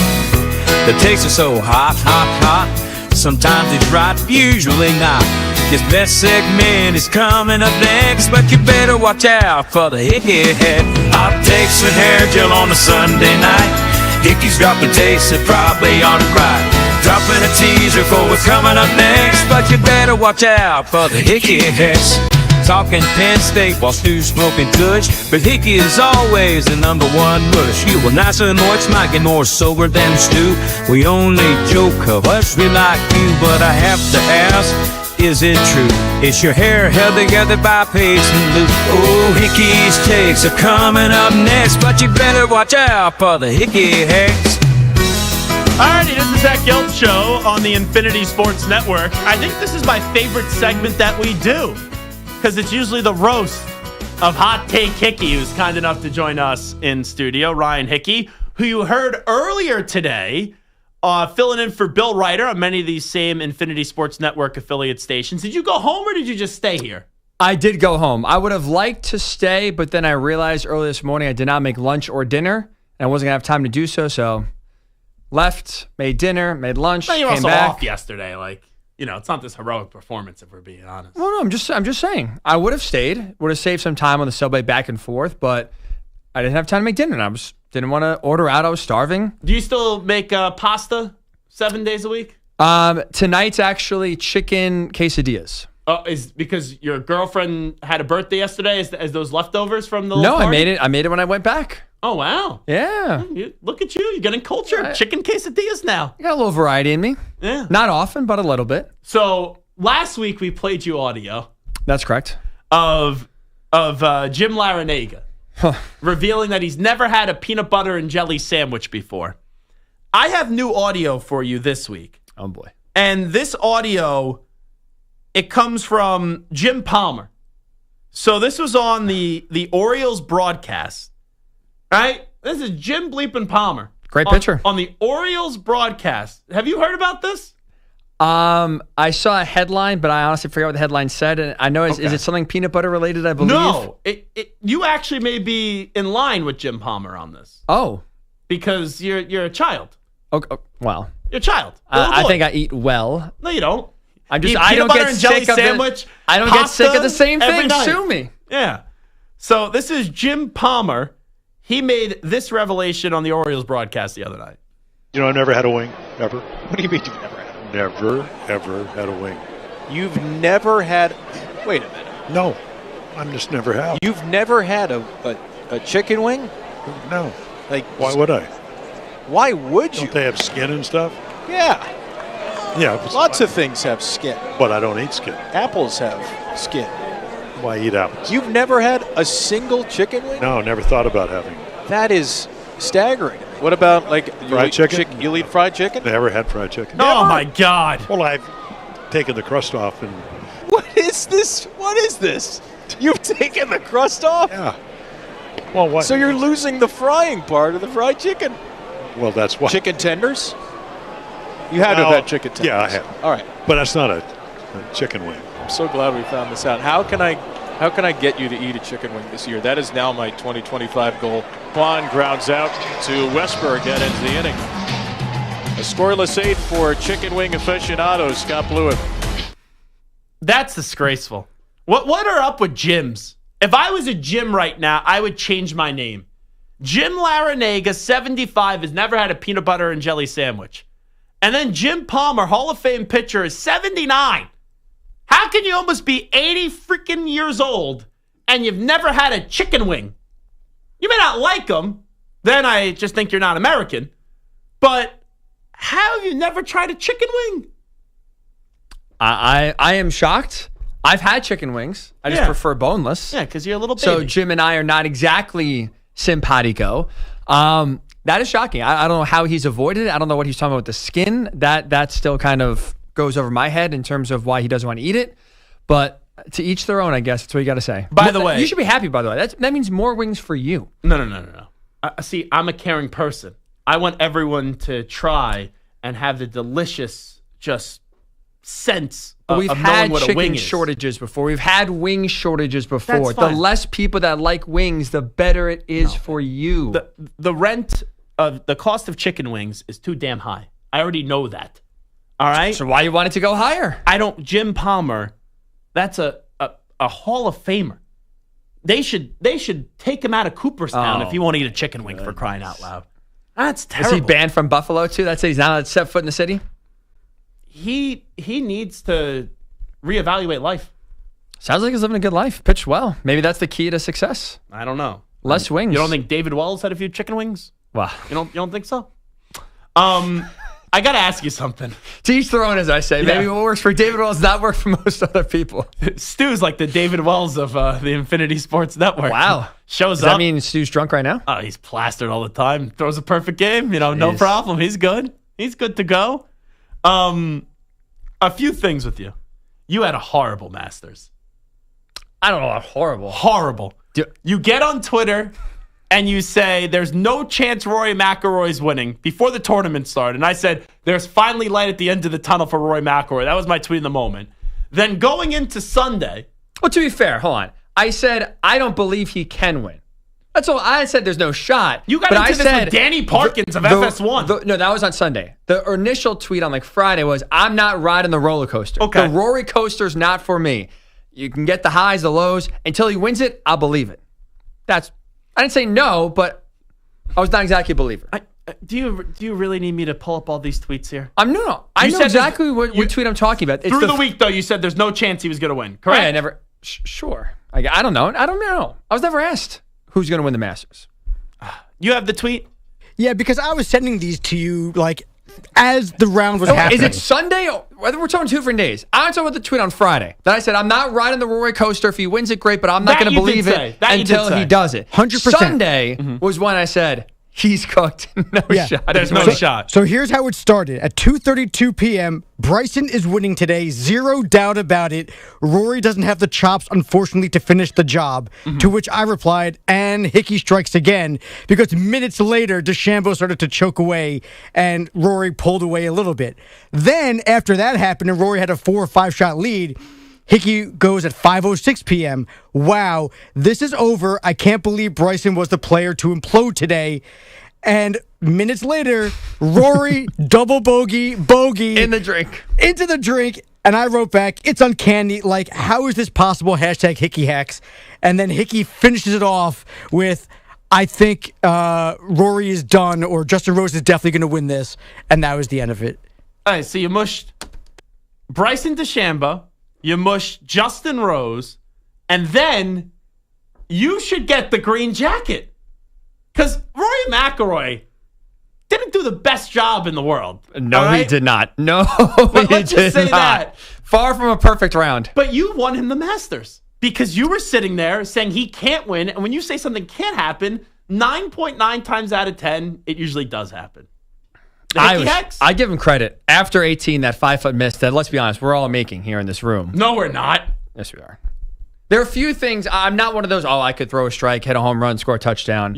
That putt, Hickey, we're hitting. I'll give you 10 5-foot putts. I guarantee you at least miss 4. I will say this. You're not a golfer. I will say this. On the recent bachelor party I went to, we played mini golf. My foursome won. Finished in second place. I can golf. I can hit those short putts. Mm-hmm. So not a good week for you with the Masters. Let me get your thoughts on the Nico Iamaleava situation. What's your take on this one? I mean, overall, I think he's just getting bad advice. That's what it comes down to. He needs to be a man. I'm not saying it's easy to tell your dad to be quiet. That's what it is. He's 20 years old. He's a college kid. But hold on. All right. I could actually relate to this a little bit. I'm not saying my dad is doing what Nico Iamaleava's father did. But there are times where my dad will give me advice. And even I will say his beliefs when it comes to radio can be a little antiquated. And I'm not going to live and die based off what I'm going to use my parents as a resource, right? I use my mom, my dad as a resource, but I ultimately have to make my own decision. You can't transfer out of Tennessee because of the money and then just listen to your dad that the money's going to be in other places, and he's getting rejected everywhere right now. Yep. And where are you going to? You can't transfer inside the SEC. Nope. So I would just take whatever deal you could get from Notre Dame right now, if I'm being honest. Why do you say that? I don't think they're interested. Well, no, I understand that, but if the price is so low, maybe they end up doing so. But think about the graphic where it was. It was Tulane who's out, UNC who's out, and UCLA. So he entered the portal today, and it was a do not tag. Mm-hmm. So I'm assuming he's going to UCLA, unless if he's going to be quarterbacking at like some school that we never heard of. And it's definitely possible. I just have, look, he's not innocent. He is definitely culpable in the situation, no doubt about it. But eventually you got to be a man. But he's also, I will say, he's also 20 years old. Okay. And you should believe your parents are looking out for what's best for you. I can't fault him for listening to his dad if he says, look, you're getting screwed. Carson Beck's getting this. These other quarterbacks are getting that. You're only getting 2.2. You deserve better. Tennessee's screwing you, blah, blah, blah, blah, blah. Again, he's not innocent. Mm-hmm. But I'm not going to sit here and say, oh, you should know better than your dad. Like, you should just tell him to shut up. Like, I get, especially that age when you're still in your formidable years, like why you would listen to and trust probably the number one person. Do you agree that you would think has the best interest for you? Do you agree that college sports is now professional sports? Oh, it's been that way. Yeah. Absolutely. Okay. So he's a professional now. But it's different when you're 25 versus when you're 20. Like you still no one was perfect in college. We all made our most mistakes in college. A lot of beliefs I had in college were way wrong that you think are correct in the moment. So like that's the one thing when you had a lot of political hot takes in college? No. Oh, okay. No. I was seeing where we were going there.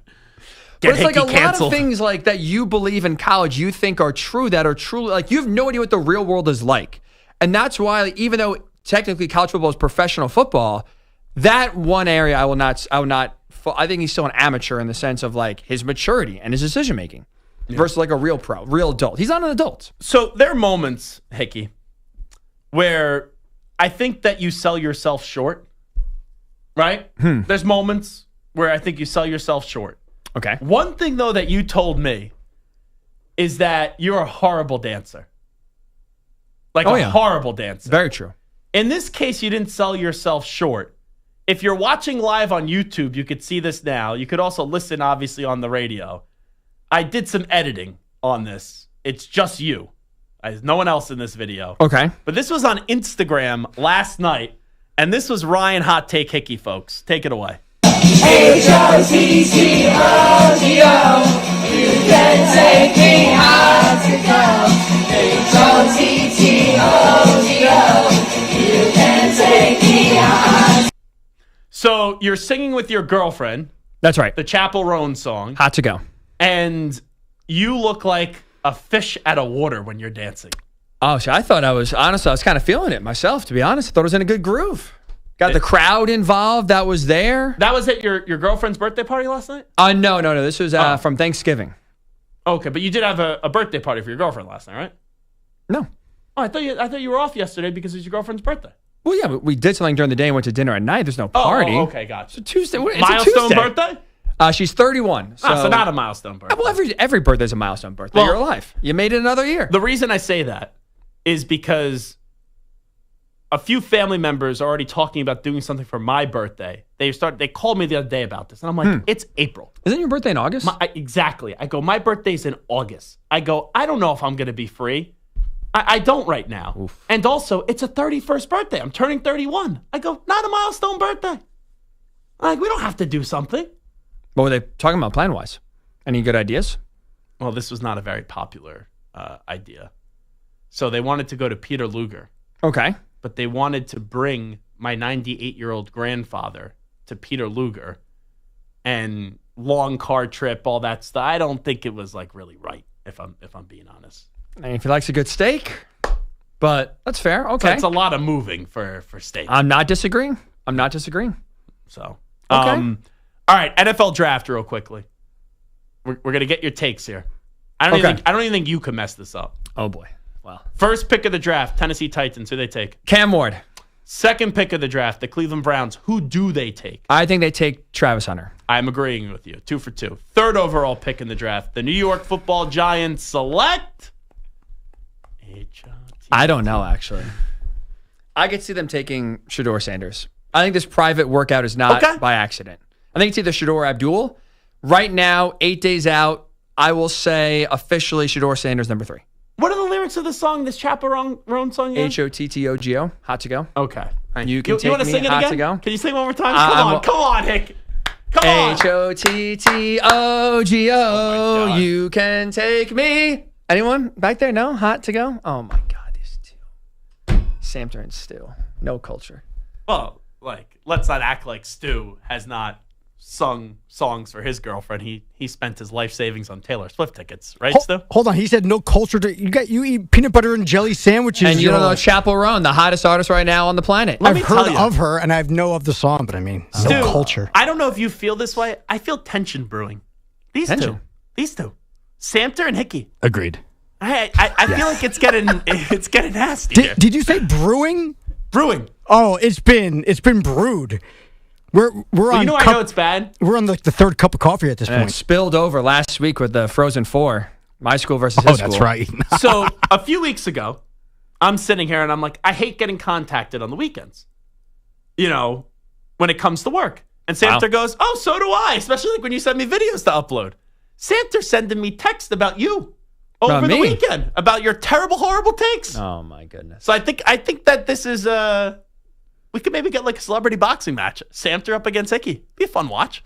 How much are you getting paid? That's what I want to know. Well, we got $3.99 in Super Chats today, so we'll split it up for you guys. Okay, in. Winner take all. Let's do it. He has the size and the reach, but, Oh, here we go. Here we go. Here we go. I'm just What do you saying, got, the heart of a lion? small and compact. Hungry Tyson was dogs never the run biggest fighter faster. in the ring.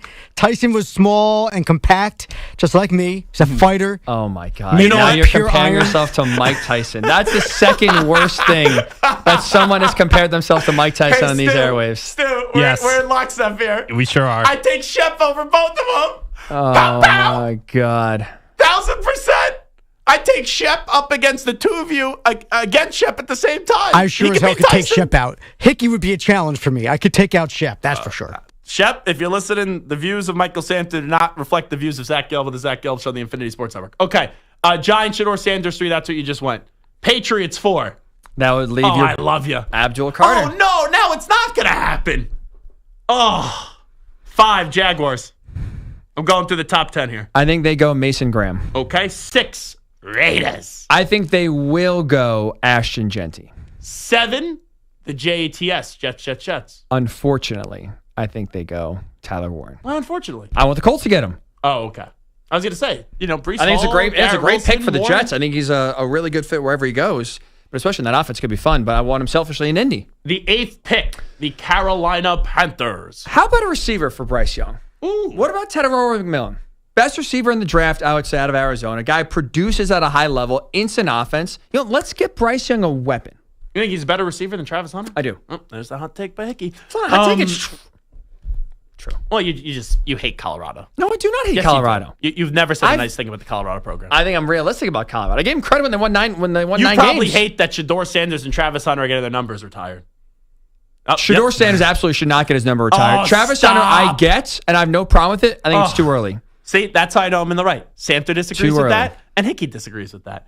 8th pick, so So you I go feel like me and McMillan. Samter are bonding now. You go McMillan? Yes. I just changed my opinion. Yeah, I have it. Way to go. I can't win here for losing. So I did a spot today on WFNZ in Charlotte, and I said the dream would be Mason Graham. I don't think you're going to be able to get him. Like if someone starts to fall, I said I would also like to see them get Tyler Warren. If not, I said Jalen Walker. That's what I ended up going. I can't crush you for taking a receiver with McMillan. 9, the Saints. They're tough. I think I would try to go Walker here, edge, try to get some quarterback pressure. Mm-hmm. But I mean, if not, if Shador's a go 3, that's where he's going at 9. And then 10, Bears. Alligator arms. That is funny. You are the only person I've seen say that for him. It does crack me up every time. Him, I still think tight. I mean, and I like Will Campbell, to be clear. I go Will Campbell. I've been talking about O-line this whole time. Get a tackle. Would I have my Jim Rome moment if we had Will Campbell on? If I just said, "Hey, alligator arms." Well, the good news is he couldn't reach across the table to choke you out. It's the first funny thing Ryan Hickey's ever said. I thought for sure you were going to take the joke. So when it was sitting out there, I said, "Oh, this is perfect. No one sees it coming." So that's what you don't have to worry about. Just put him. You could put him honestly right here. He can't reach and get you. You're good. You know what? This is the most proud I've ever been of you. Because Let's I go. think I created this Bar monster. is low. And let me tell you, you are having a strong personality now. Oh, good job out of you. Mr. Personality over here. Yeah. Tremendous job. I'll tell. Look, the bar's so low. I make one good joke, and all of a sudden, I'll take it. I'll take it. Good job. All right. Any other hot takes for the NFL draft? Right now, no. I do not have any. Oh, well, actually, I have one. Travis Hunter. Don't play him both ways. Oh, you could play predominantly one and sparingly the other. Another anti-Colorado He's not take. physically built to survive a car crash in every play. Okay. Let me ask you a question. That's my concern. Let me ask you a question. Shohei Ohtani, right? Yep. A lot of surgeries. Pitched at a really high level. Obviously elite at the dish. They're going to try to let him pitch once again. Mm-hmm. Why not just do that with Travis Hunter? It's different. Shohei Ohtani's not getting hit by... He did it in college. Why can't he do it in the NFL? Because the difference in size and speed is way different in the NFL compared to the Big 12 and the Pac-12. Because way you different. are stubborn. This fits your brand. It's true. You are stuck in old ideologies, and this is a one-on-one guy. You're going to ask him... You have to at least try to him tackle both ways. Derrick Henry 10 times a game. Then, by the way, go every other play on receiver and then run over the middle and get hit another 10 times. Corner. He's not tackling Derrick Henry 10 times a game. Corners have to make tackles. You got to be physical. Sure. And you're going to pick him in the top 5, top 3 probably. and say you're going to play every play on defense, every play on offense, you're going to get hit. Guys have trouble staying healthy as is when they play one side of the ball. He's a slender guy. And now you're going to have him play both ways, get hit 20 times a game, and expect him over the course of 5 years to survive? I don't think it's possible. Daly hates your dancing video. He said, please don't ever do that to us again. Dancing? Did you play the actual video? Oh, yeah, on the YouTube. We showed the actual video. That wasn't even dancing. I'm sitting on the microphone working the crowd. It was ugly. Look, I'm not saying it's good. The singing, I would probably say the singing was worse than the dancing. We should do, I guess I got to be the locker room leader now around here.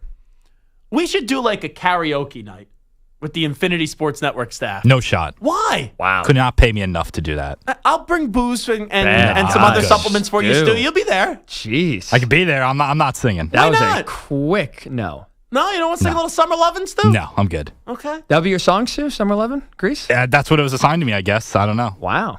Okay. Have you seen Grease? No. Yeah, that's surprising. He's seen 3 movies. Oh, let me ask a question. Have you seen Castaway? I have not seen Castaway. Oh, Wilson! Really? That's why I called into Mac and Bone today. I had to rip my buddy Mac because he didn't see the movie Castaway. You've seen Castaway, right? Of course, but if you're going to get on somebody for not seeing a movie, Castaway is a tough one to get on somebody for. Do you know how many times that movie's on TNT in the middle of the night? Not as much as Shawshank. I've seen that. Castaway? If Stu has seen it, then you know that it's something. Castaway, like Waterboy is always on there, and The Replacements is always on there. Replacement, super underrated sports movie. Yeah, very good. Well, the original or the remake? There was an original? Oh, The Replacements? What's the remake? Well, that was with Adam Sandler. No. Oh, The Longest Yard. The Replacements, The Longest Yard. Yes, The Replacements also on. Sorry, Longest Yard is what I was thinking of. Oh, I got you. Yeah, no. So the more recent one, I saw the old one. It's fine, but The Replacements I like more than Longest Yard. Replacements is awesome. Really good. Yeah. Shane Falco. Amazing. Falco. My favorite is when the guy throws up in the huddle after eating too many eggs, and they also get in the prison, and they also start singing what's the song that they sing in the prison? Respect? No, I Will Survive. Yeah, I Will Survive. Yeah. And then the kicker, too. The kicker looks like Patty Pimblett. No, the best part is when, I don't want to ruin it, when Falco takes ruining it for me. Listen, for all those who've never seen the movie before, when Falco takes the ball away from him and he breaks his arm so he doesn't have to miss or make the kick and go against these gamblers that were coming after him. Two-Tone Tony says, I thought Mraz was a locker room leader. And somebody say he was a locker room cancer around here at the network. Not me. But that's what other people would say. Right? So I think Samter once said that about Mraz. Wow. No, not about Marash. Hickey for sure, but not Marash.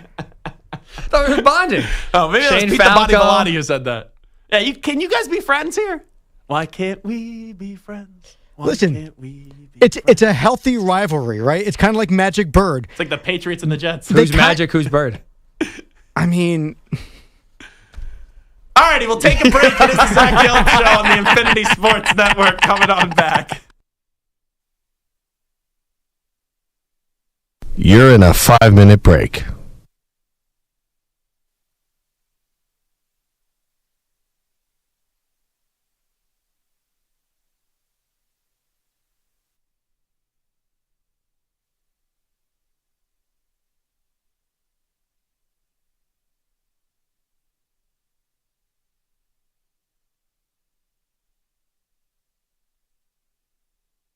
Four minutes, 30 seconds remaining.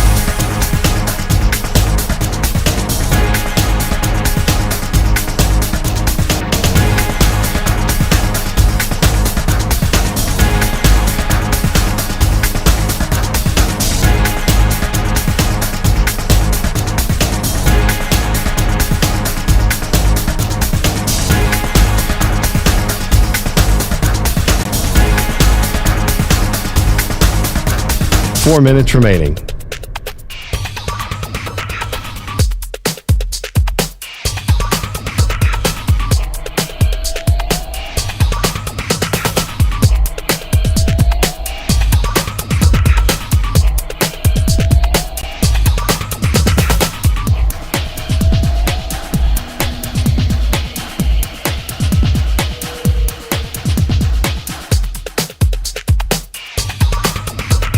Three minutes, 30 seconds remaining.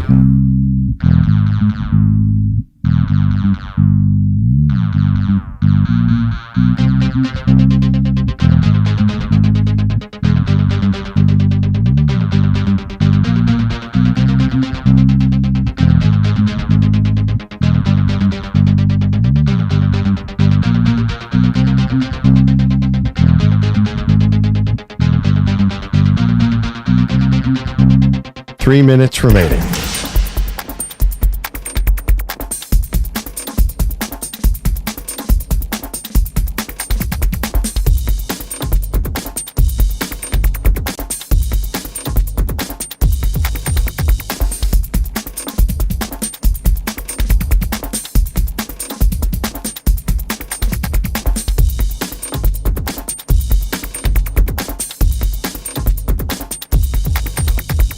Two minutes, 30 seconds remaining.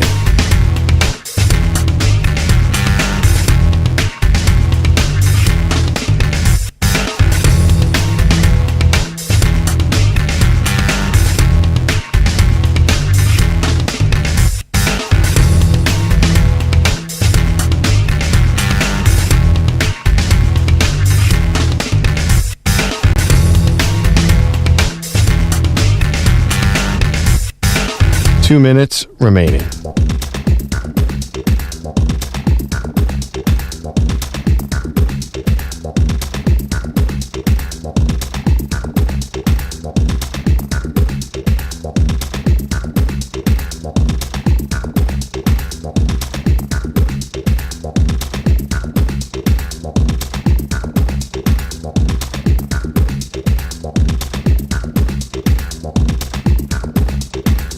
One minute, 30 seconds remaining.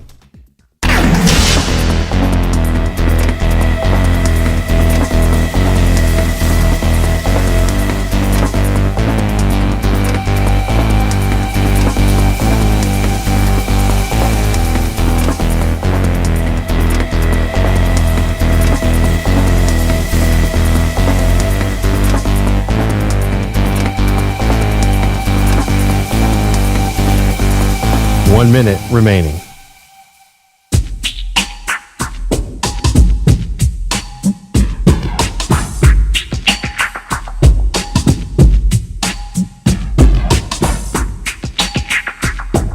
"45 seconds remaining.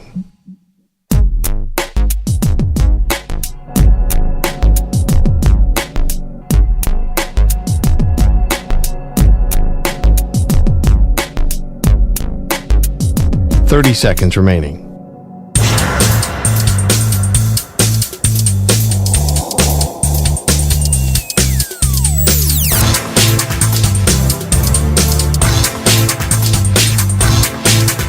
"15 seconds.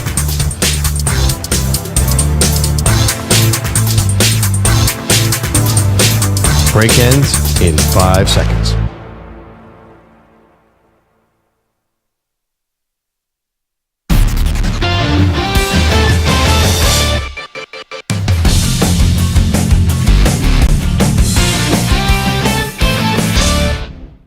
The football season might be over. What? Over? Did you say over? Nothing is over until we decide it is. But don't you worry, there are still rankings to be made. So get ready as Zach gives you his top 5 in this week's special edition of Take 5 Wednesday. 5, 4, 3, 2, 1, 0. All engine running. Liftoff.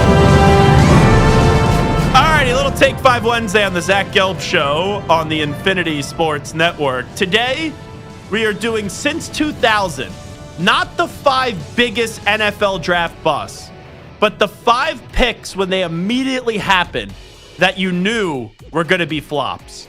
In at number 5, I talked to this guy a year and a half or 2 years before a lot of other people did, and that was Trey Lance. And when I talked to Mike Biseglia, who was producing me at the time, I go, how polished was Trey Lance? Sounded like a 10-year pro. But then in the draft process with the San Francisco 49ers, I hated what they did. They traded up to 3 to go get their guy at quarterback, but they didn't know who their quarterback was going to be. They initially made that trade going after who? Mac Jones. Then they reversed course of action and said they were going to take Trey Lance. And let's be real, Kyle Shanahan never wanted to take Trey Lance at first. He was talked into it. I didn't like that. So therefore, I didn't think that Trey Lance was going to be successful in San Francisco. With that being said, geez Louise, they didn't even give him really a chance. I had 2 starts, and then they said, nope, we're moving on. So Trey Lance in at number 5. In at number 4, I'll never forget when this guy got drafted with the 6th overall pick. Danny Dimes. Daniel Jones. That was a reach then. It's still a reach now. And outside of one season, the dude was a disaster with the New York Giants. In at number 3, I actually went viral for this one. I thought Justin Jefferson, I remember saying this when I did the draft show, was the best wide receiver in that draft class. Justin Jefferson was right there for the taking for the Philadelphia Eagles. Now, it ended up working out for Philadelphia long term because they went on to go win another championship, but they selected Jalen Reagor. The fact that Jalen Reagor went before Justin Jefferson still to this day makes zero sense to me.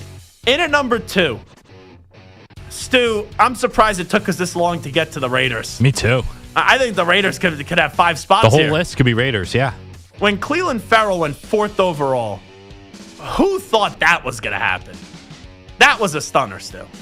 I was listening on my way home from here, and I almost drove off the road.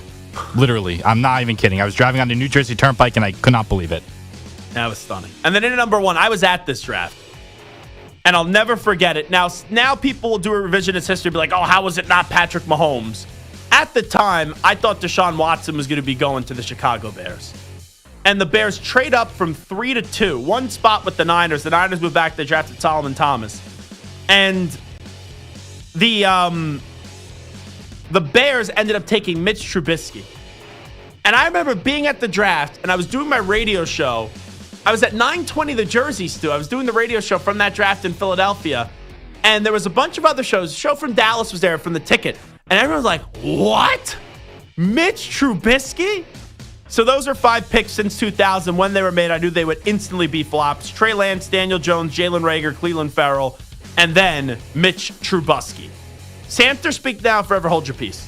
I mean, for me, it's got to be the one guy that everyone knew was just like an absolute dumpster fire heading into the draft. Worst personality or inability to keep his head on straight. Johnny Manziel. Yeah, I'll be transparent here because it's easy to say I told you so. I was a believer in Johnny Football because I loved Johnny Football when he was in college. I was mesmerized. I know about all the concerns off the field.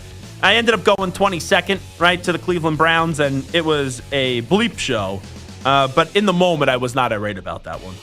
Okay, well, along that same lines of a quarterback, Paxton Lynch. Oh, great going one. into in the late 20s to the Broncos. So I saw Paxton Lynch play in college a few times. Temple would abuse him. And people were telling me because he was 6'7" how great Paxton Lynch was. I was like, hey, I knew Temple had a good defense those years when Temple did go up against Paxton Lynch at Memphis, but I was never a fan of Paxton Lynch going in the first round. That's a good one. All right, we'll stick with the quarterbacks. My team could have had Justin Fields 4 years ago, but instead they went with Zach Wilson, who had 1 year of starting in a COVID-era season for BYU in a Group of 5 conference at the time. It just felt like such a reach at the time. Yeah, there was a lot going on. Remember that guy Dax Milne who also played there? There's a story there about dating and all that stuff. There was a game, though, that I remember. This is when I was in on Zach Wilson. He rolled out to the right, stopped on a dime, and then just delivered a dart down the sideline to Dax Milne, who was falling out of bounds, and it was a good catch. And he put the ball, just perfect placement. I'll admit, I took some of the bait on Zach Wilson, so I don't crush at the time the Jets for doing that. Now, maybe the greatest college quarterback of all time also turned out to be a huge bust, but I don't think anyone was surprised. Tim Tebow. Yeah, I didn't think he was ever going to be a great thrower of the football. I thought he should have converted to like a tight end or like a fullback or something like that.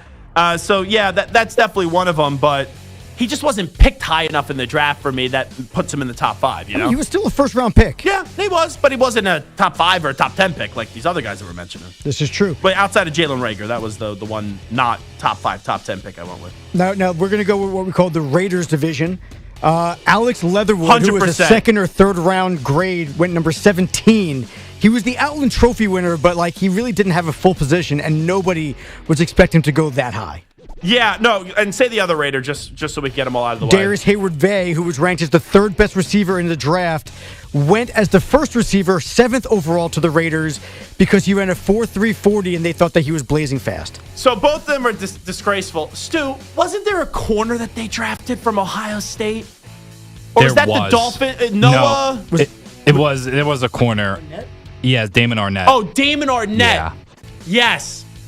Did he go in the first round? He sure did. It was like maybe, I say 18th or 16th, somewhere in the middle of the first round he went. The corner Noah was Clemson. That's who it was. I got him mixed up. Damon Arnett, though, was the guy. Ohio State, yep. Ohio State. We're doing the draft show. And that's when we were CBS. So CBS would send us these draft notes. Like these well-researched draft notes out of any player that could potentially, had just like a 2% chance of going in the first round. There's never been a player that's never been on these draft notes that got drafted in the first round in the 3 years into the draft show besides Damon Arnett. And that was a reach by Mike Mayock. Damon Arnett actually should be on this list. That's one that omission. I will say take Trey Lance out, put Damon Arnett in my top 5. Any more we got here? I'll do 2 more quick. This one was a shocker. Matt Jones, who was a quarterback at Arkansas, became the SEC's all-time leading career rusher by a quarterback. He decided, because he wasn't good enough as a quarterback, to switch to a wide receiver for the draft. He ran a 4.37 at the combine, and everyone was like raving about these workouts that he was doing. He went in the first round, never played receiver in his life, went 21st overall to the Jaguars, a former quarterback who ran a 4.37 and went in the first round as a wide receiver, and he clearly was terrible. It's a great one. It's a great one. I have no retort to it. Finally? And the last one, this one, a lot of people may disagree with me, but at the time, this was something that I thought. Isaiah Simmons out of Clemson. Super athletic, but everyone said he's the most athletic guy in the draft, but he has no position. Is he a safety? Is he a linebacker? Inside? Outside? Will he rush the passer? Will he drop back? Nobody knew what he could do. They just knew that he can do a lot of everything. And he's been, pretty average so far in his career. And in my head, I'm saying to myself, if you can't find one thing that he's great at, and he's just really good at everything, he's not going to be good in the NFL. The thing that I question about that is that the Cardinals had 2 players that they drafted in the first round early, and they didn't use them the right way. I don't think they used Isaiah Simmons correctly, and also Hassan Reddick. Like at the last year, that's when Hassan Reddick popped off and they started using the right way. And then he had a run with Carolina and the Eagles. It was 4 straight years if you include the last year in Arizona with double-digit sacks. So I think that could be more of an Arizona problem. All righty, well, come on back. Steph Curry is now in the postseason because I don't look at the play-in tournament as the postseason. Will the Warriors beat the Rockets? Could we get another potential LeBron versus Steph Curry matchup in the second round? What's the greatest player rivalry in the history of sports? We'll do that on the other side. Update time first, though. Here's Zach. Infinity Sports Network Sports Flash. Well, Spencer Strider made his season debut today, coming back from Tommy John surgery, but he was overshadowed by the Blue Jays pitching staff. Chris Bassett struck out 10. The Jays pitchers in all set a franchise record, fanning 19 Braves, and they beat Atlanta by a score of 3-1. Strider takes the loss, giving up 2 runs in 5 innings of work. Right now, the Cubs and Padres are just underway in San Diego. With that game scoreless in the top of the third, Milwaukee got homers from Rhys Hoskins, Christian Yelich, and Sal Frelick to defeat the Tigers 3-1. In 10, it was the Twins over the Mets 4-3 on an RBI single by Ty France. And Houston takes the series from the Astros with a 4-1 victory in the series finale. The play-in tournament continues tonight, starting with the Bulls and Heat in Chicago, with the winner facing the Hawks next. In the West, the Mavericks and Kings get together in Sacramento, with that winner taking on the Grizzlies. Duke freshman Con Kneppel has declared for the NBA draft, where he's expected to go in the top 10, and Florida A&M will reportedly hire former Heisman Trophy winner Charlie Ward as its new basketball coach. Amrachak. This is the Infinity Sports Network. Follow us on Instagram. Our handle is Infinity Sports Network. That's Infinity Sports Network to follow us on Instagram.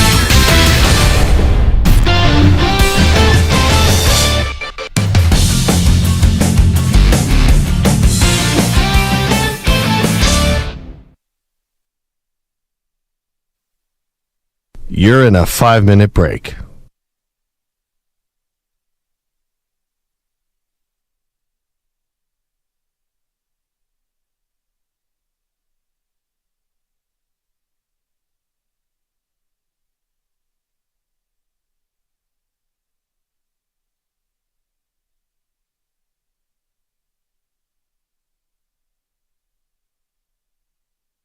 4 minutes, 30 seconds remaining.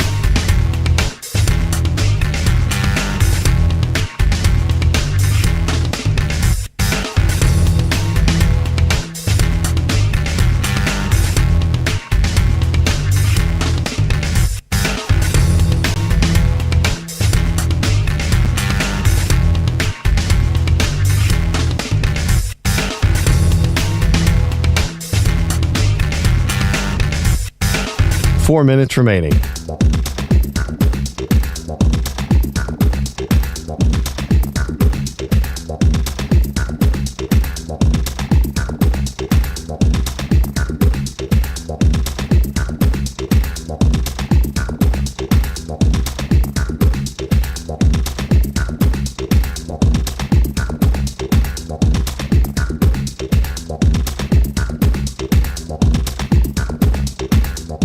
Three minutes, 30 seconds remaining.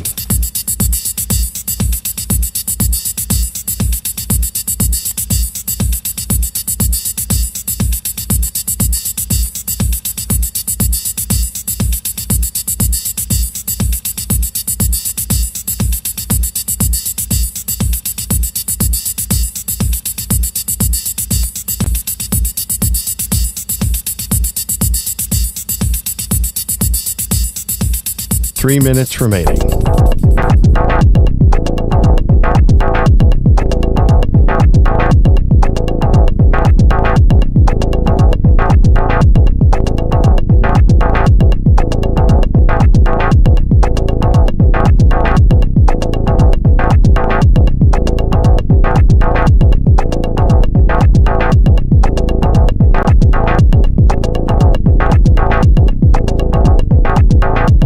Two minutes, 30 seconds remaining.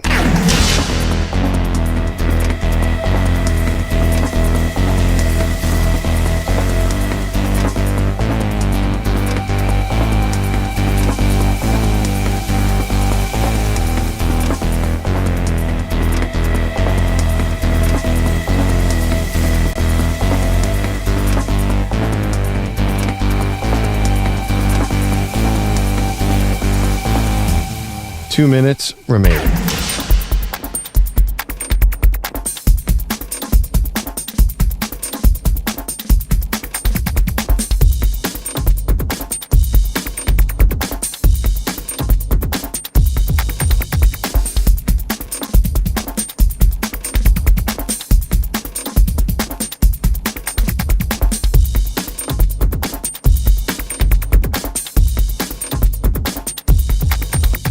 One minute, 30 seconds remaining.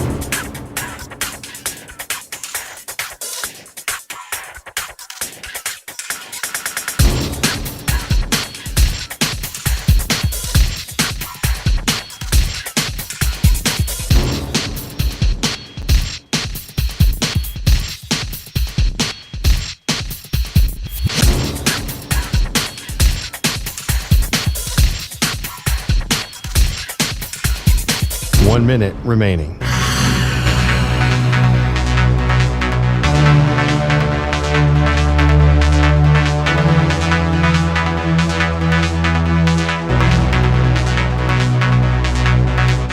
Forty-five seconds remaining.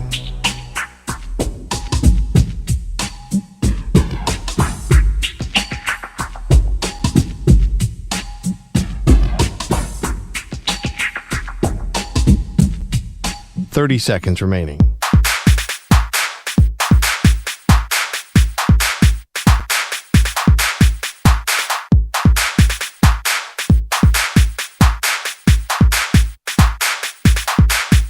Fifteen seconds.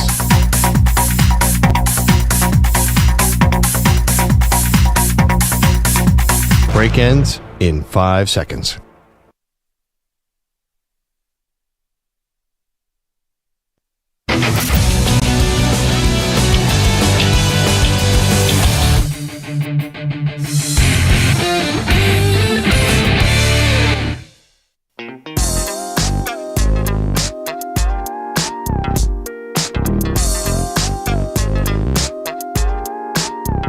Welcome back to the Zach Gelb Show on the Infinity Sports Network. NBC4 in Washington, D.C., Mark Segraves, I think is how you say his name. If not, we apologize, Mark. Sounds good. Anyway, breaking. D.C. Mayor Bowser and the Commanders have a framework for a more than $3 billion deal to bring the team to D.C.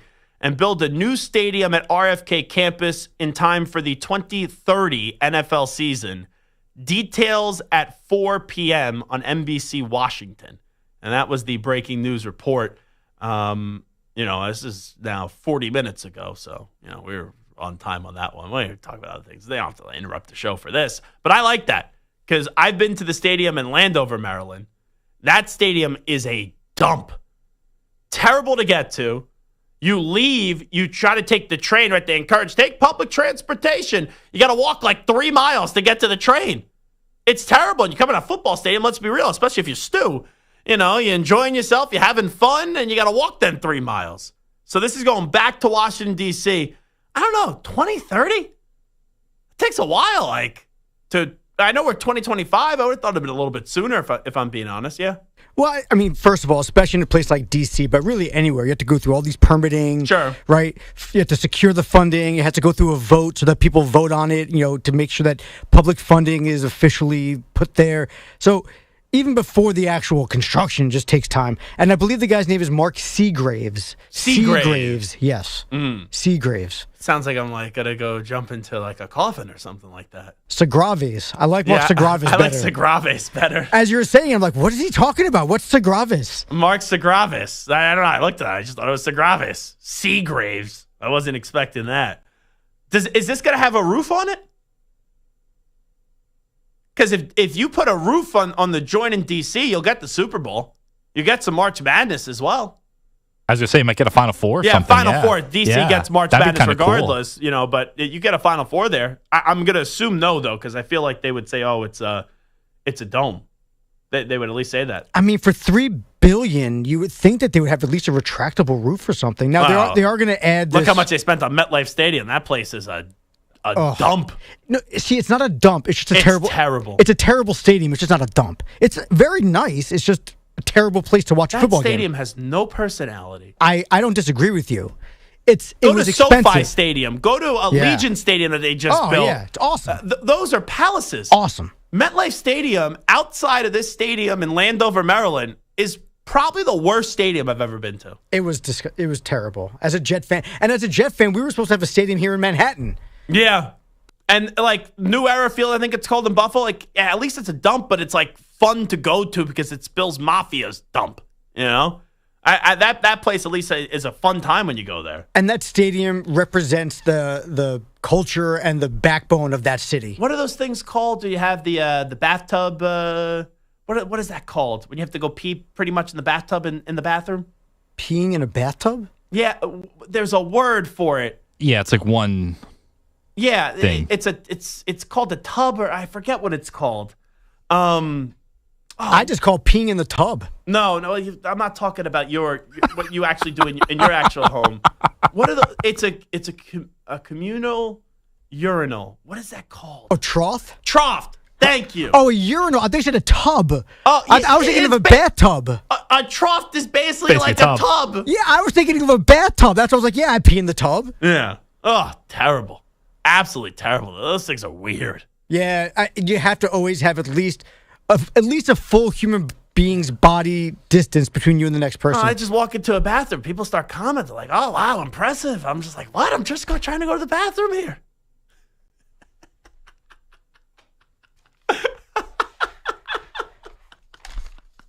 I thought that was funny. Nothing? Crickets? I mean, it was funny because we both know it's so untrue, but still. Okay. As Samter was taking a picture, he goes, I need a wide lens. Anyway, what were we supposed to talk about here? The NFL Draft Preview is sponsored by Nico. Tools that deliver exceed the power and performance of gas without the noise, fuss, and fumes. For any outdoor challenge, count on Ego. Tools to deliver the power, performance, and innovation you need.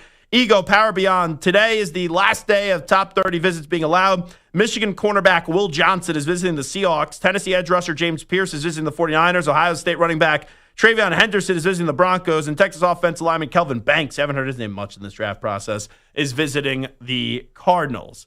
The Warriors advance, so they're the 7th seed. They'll go up against the 2-seed Rockets. Stu, I don't know how you feel. I think the Warriors are going to beat the Rockets. I think we'll have a first-round upset. I do think the Lakers will take care of business up against the Timberwolves, and then we'll be seeing Lakers and Warriors in the second round. Are you in agreement there? I would agree. I think the Rockets are just too young. And do we look at Steph versus LeBron as a rivalry? I feel like it's a fun moment, but KD kind of did overtake that for 2 years. And there was finals history before with KD and LeBron. Now we've seen since then, right? LeBron with the Lakers, Steph with the Warriors. So it's changed a little bit. But would you consider LeBron versus Steph a rivalry? I feel like they're very buddy-buddy, which kind of like takes away from it a little. Well, LeBron's buddy-buddy with everybody. He is. That's the problem with the NBA, too. Like, I feel like there's not a true player rivalry like there was 15, 20 years ago. So what's the greatest player rivalry in the history of sports? We'll go around the room here. I think it's easy. This is Magic Johnson, Larry Bird. That's number one at the list, and then everyone else is battling for second place. But that's the first one that I thought of. I don't think it needs much explanation. Stu? I am not a tennis guy. I am not like Pat Boyle. But any time that Federer and Nadal played, I was glued, especially in a final of a Grand Slam tournament. I loved watching those matches. Again, I don't watch tennis, but when those two played, I was kind of locked in. And they played a lot. They played 40 times and 24 times in finals. So there was a lot of track record there. Okay. I'm going to Samter here. I hope Samter, it's a good one. I hope he takes a life raft, because if there's an omission here that we have I think I know which one you're talking about. Yet. Samter, what's yours? Greatest player rivalry? Well, so I was thinking of a few, as always. Mm-hmm. But we only got 45 seconds, so think quickly. Brady Payton was the one I was going to think of, but they never play against each other. It's offense versus defense. So I knocked that out. I was thinking Tiger versus Mickelson, Sampras versus Agassi, Messi versus Ronaldo. I'm going to go Muhammad Ali versus Joe Frazier. All right, I can't really debate that one, but like Manning Brady has to. This was going to be my one. I thought one of you would take it. Because for me, a rivalry, they have to actually face each other. They never actually faced each other. Stop. Stop. Don't ruin sports for me. All right, that's like my era. All right, I'm looking at a list of the top 10 greatest individual rivalries, and they're not even in the top 6. Yeah, what year is that from? 2002.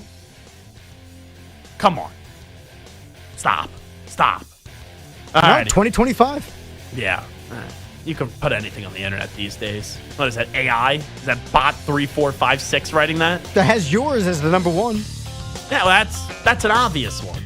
But Brady Manning is easily top 5 pure rivalry. When we come on back, Chase Daniel opened his mouth, and guess what? He said something stupid. We'll tell you what the latest thing is now, next.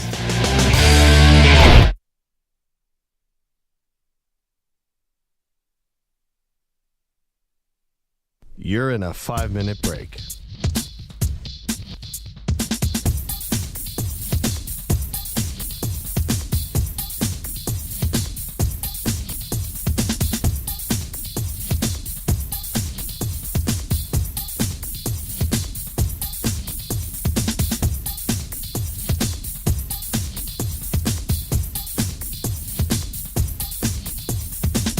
Four minutes, 30 seconds remaining.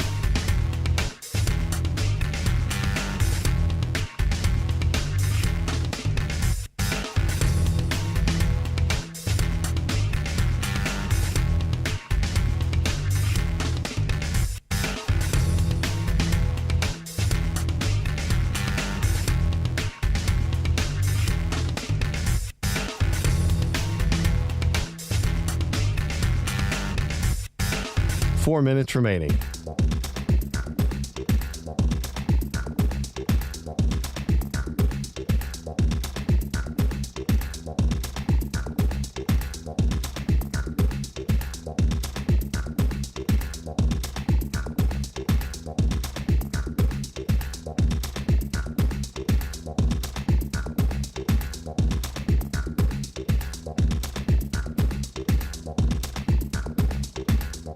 Three minutes, 30 seconds remaining.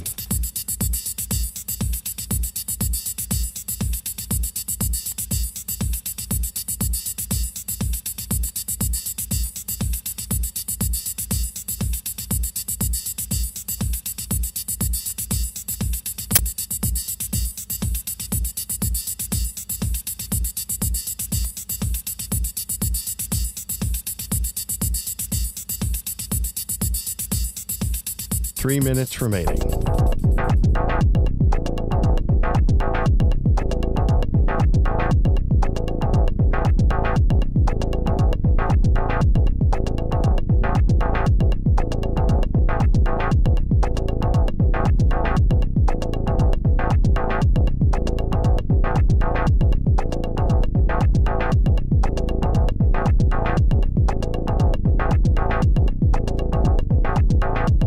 Two minutes, 30 seconds remaining.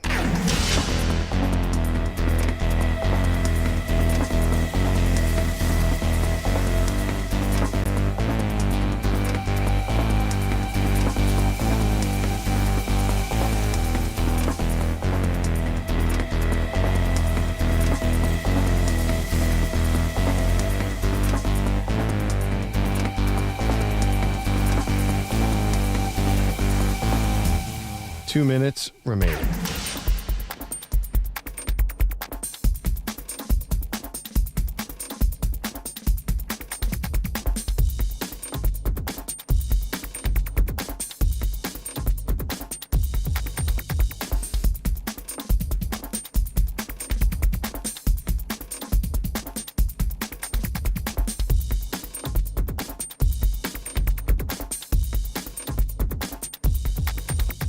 One minute, 30 seconds remaining.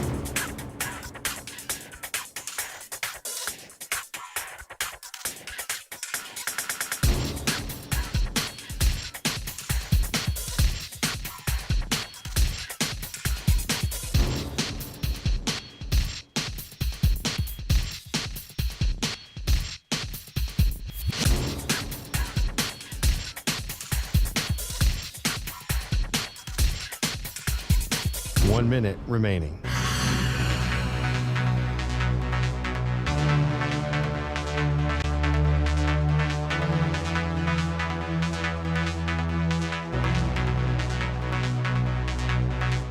Forty-five seconds remaining.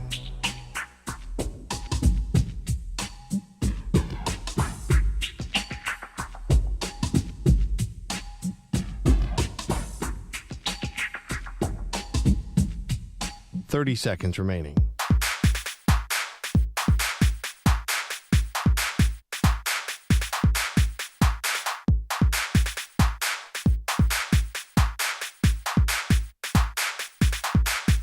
Fifteen seconds.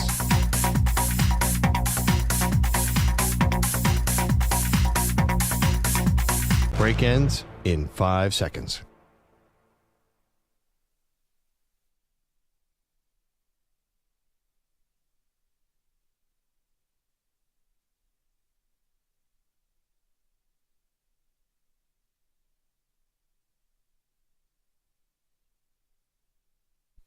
To infinity and beyond. He's live. He's nationwide. This is the Zach Gelb Show.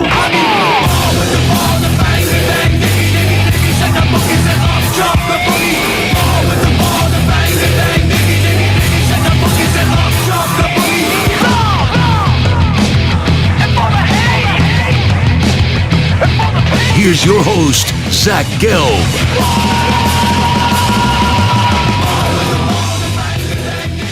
Alrighty, hour number 3 of our radio program. It is the Zach Gelb Show on the Infinity Sports Network. Here is Chase Daniel. Now, he does this podcast with Diana Rossini, and we joke around a lot that it sounds like he has no clue what's going on at times when Diana's speaking. He'll be like, what? Really? Okay. But Chase Daniel's also on The Facility on FS1, where I think when I see clips from him on The Facility, it's better than how it sounds on that Scoop City podcast. But this take is just horrendous. Like, disgusting. This is a hellacious take. This is Chase Daniel when asked, talking about quarterbacks to start a franchise with. And you had Jalen Hurts, right? The biggest task in the NFL right now is defeating Patrick Mahomes. Jalen Hurts has outplayed Patrick Mahomes not only once, but twice in the Super Bowl. And the last time he was able to beat him. And he won a Super Bowl MVP. But this is Chase Daniel when talking about this topic and quarterbacks to start a franchise with. Listen up. There are only 4 guys right now that I would take to start a franchise with. And quite honestly, let me rephrase that. There's more than 4 guys I would take above Jalen Hurts to start a franchise today. And because of that, I can't sit here and say, because I want to start I don't want to start a franchise with Jalen Hurts. He might be 8, 9, 10 on that list. Maybe more. Mm-hmm. Yeah. If I want to start a franchise today and build a team around him, Jalen Hurts is not in the top 9 or 10 of those guys. So I know maybe math isn't a strong suit for Chase Daniel, so I have some sympathy for him because he started, the statement was, there are 4 guys that obviously you would start a franchise with over Jalen Hurts. And then, you knew what his take was. He had to bash Jalen Hurts. So it was then it was 6 or 7, and then he finished it, maybe 8 or 9. Then he wouldn't be in the top 10. Now, play me that one more time, Stu, just so we could get the math right on this, because the way that he started it and then he finished it, he went from, something I could agree with. I could name 4 guys I'd rather have starting a franchise with in the NFL over Jalen Hurts. But then to basically say that you could name 10 guys, I would have then said, if I was ever on this show now, I think it's LaShawn McCoy. I don't even remember who else is on it. But I think Emmanuel Acho. So then, Joy Taylor's not on that show. But I would say, then name the 10 other quarterbacks. And Chase Daniel would sound like how he does on the Diana Rossini podcast, where it's So here is Chase Daniel one more time. Listen up.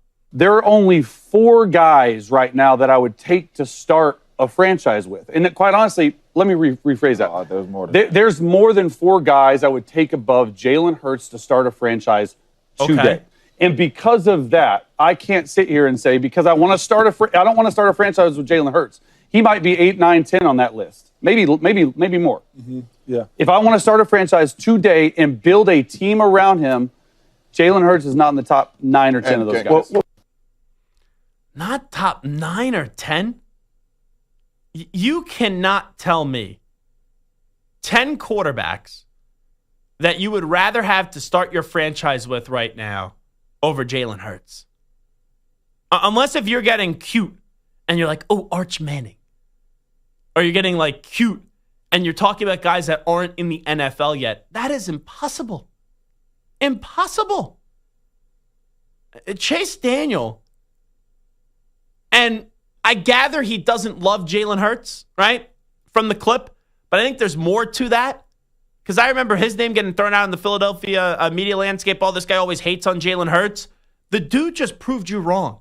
So shut your trap there and stop sounding like an idiot. You sound like Nico Harrison now.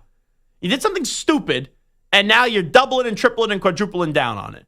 So, Stu, let's do this. Let's do a little draft. Do you have NFL music? I guess if you could get NFL music, we'll throw it up there. To start a franchise with. So for the next 5 to 10 years, let's say, you're looking for a franchise quarterback. Who you're picking, Stu? I will let you take away the honors with the first overall selection. Okay, I will still go Patrick Mahomes. I know he's a tad older than some of these other guys, but I'm still taking Mahomes. Okay. I would then go Josh Allen.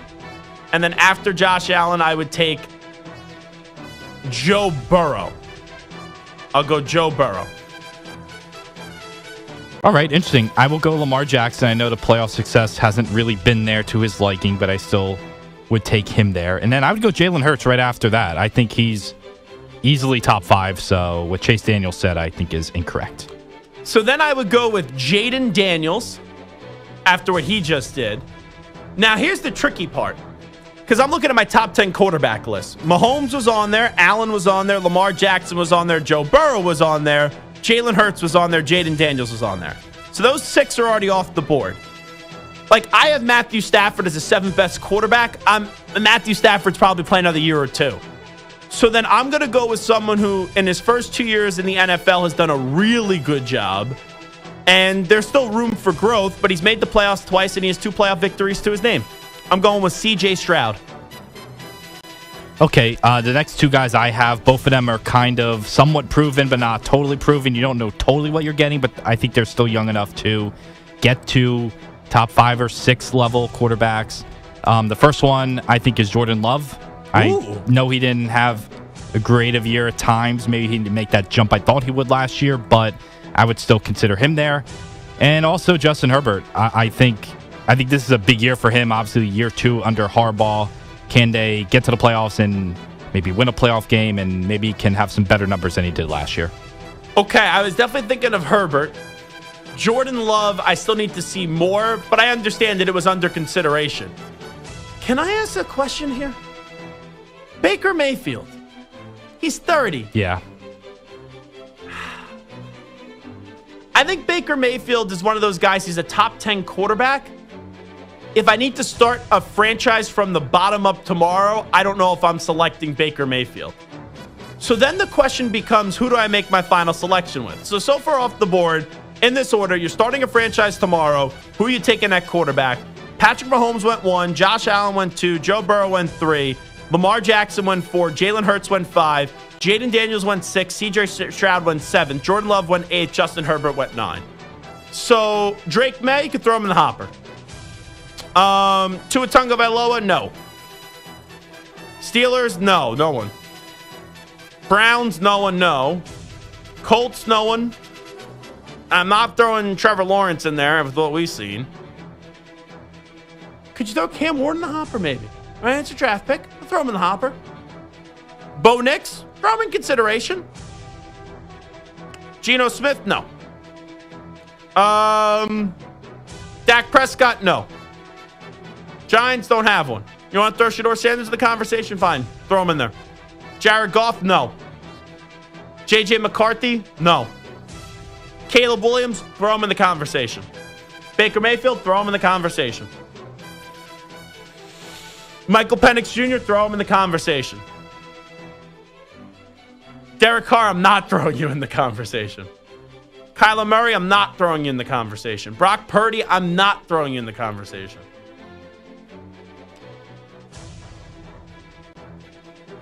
I'm between Caleb Williams, Drake May, Arch Manning, and Cam Ward. What would you do, Stu, if you still had to pick here? I think I'd go Drake May. I think I'd be between the two guys that were drafted last year at the top, Drake May and Caleb, and I think I would edge. See, I love the Caleb potential with Ben Johnson so much, but... You know I have to go Drake May here? Here's the explanation, because I'm with you. I'm not going to do Arch Manning, and Cam Ward, there's a case to be made, but how many times do you see someone go number 1 overall and don't live up to the hype? Here's why I'm going Drake May. Drake May had nothing around him. Line stunk. Coaching stunk. Receivers stunk. Caleb Williams, line stunk. Coaching stunk. He had talent around him. He had 3 wide receivers. So I would then put Drake May in that spot. So if we're starting from the ground up tomorrow for the next decade in the NFL, who are the quarterbacks that you would pick? Chase Daniel, and we can fade down the music. He said that Jalen Hurts wouldn't be in his top 10. How? Like, who are you putting in over Jalen Hurts? Stu, for example, Mahomes, yes, we agree, right? Lamar Jackson, we agree. Josh Allen, we agree. Joe Burrow, we agree. After that, would you rather have Jalen Hurts or Jaden Daniels? I'd rather have Hurts. Okay, but it's at least close. Yes. Jordan Love or Jalen Hurts? Definitely Jalen Hurts. Same. Justin Herbert or Jalen Hurts? Jalen Hurts. See, that's where I disagree. Okay. I think Justin Herbert versus Jalen Hurts, you look at what Jalen Hurts has around him, how amazing that defense is, and the weapons he has on offense. Herbert has had none of that over his career. None of it. He also had a massive lead in a playoff game up against the Jaguars and still couldn't slam the door shut. Sure. And Jalen Hurts wins that game. Sure. And Jalen Hurts and his Eagles lost, like 10 straight down the stretch 2 years ago? They did. They all have flaws, right? Mm-hmm. Jalen Hurts is a very good quarterback. This isn't a knock on Jalen Hurts. But so you would go Herbert. He probably has the most talented roster around him. So I look at some of these other quarterbacks, CJ Stroud, Justin Herbert, but you can't name 10. No, I don't agree with Chase, but closer to that 7-8 range than the 3-4-5 range, I think, for me. Well, I don't think anyone's saying that they would take Mahomes, Lamar, Joe Burrow, or Josh Allen. Like they would say, let's put Jalen Hurts in front of those guys. I think the conversation starts at 5, and I think the lowest you could go is 7. So that's the thing with Chase Daniel. I think he started in a good spot. He was like 4, more than 4. Okay, I can have that conversation. But then when you go like, I can name 9 or 10 guys in front of him, you can't. There's like, call up Green Bay right now. Would you rather have Jordan Love or Jalen Hurts? I'd rather have Jalen Hurts. Now, call up the Commanders. I think the Commanders right now would rather have Jaden Daniels. All right, that's fine. But I could see why you could argue Jalen Hurts is better than Jaden Daniels. I think Jalen Hurts is 5th best quarterback in football. The Texans, maybe they would say no because of what Stroud did and just totally uplifted that franchise. Outside of that, like, I really don't know what we're doing here. If you're the Bears, now obviously we saw what Caleb Williams did last year, but the potential and the expectation going into the draft, do you think anybody, if the Eagles had offered the Bears Jalen Hurts for that first-round pick, for that number 1 overall pick that was about to be Caleb Williams? You know why I would say I'd rather have Jalen Hurts? Because even if you think Caleb Williams is the better quarterback, I know what I'm getting out of Jalen Hurts, the leader. We've seen a lot of good quarterbacks not have the best leadership skills. And I'm not saying Caleb can't become a good leader, but those were questions about him before the draft. And at times the body language looked horrible in year 1. Now, I don't blame him for some of the body language. I'd be miserable if I had Matt Eberflus as my head coach as well. All right?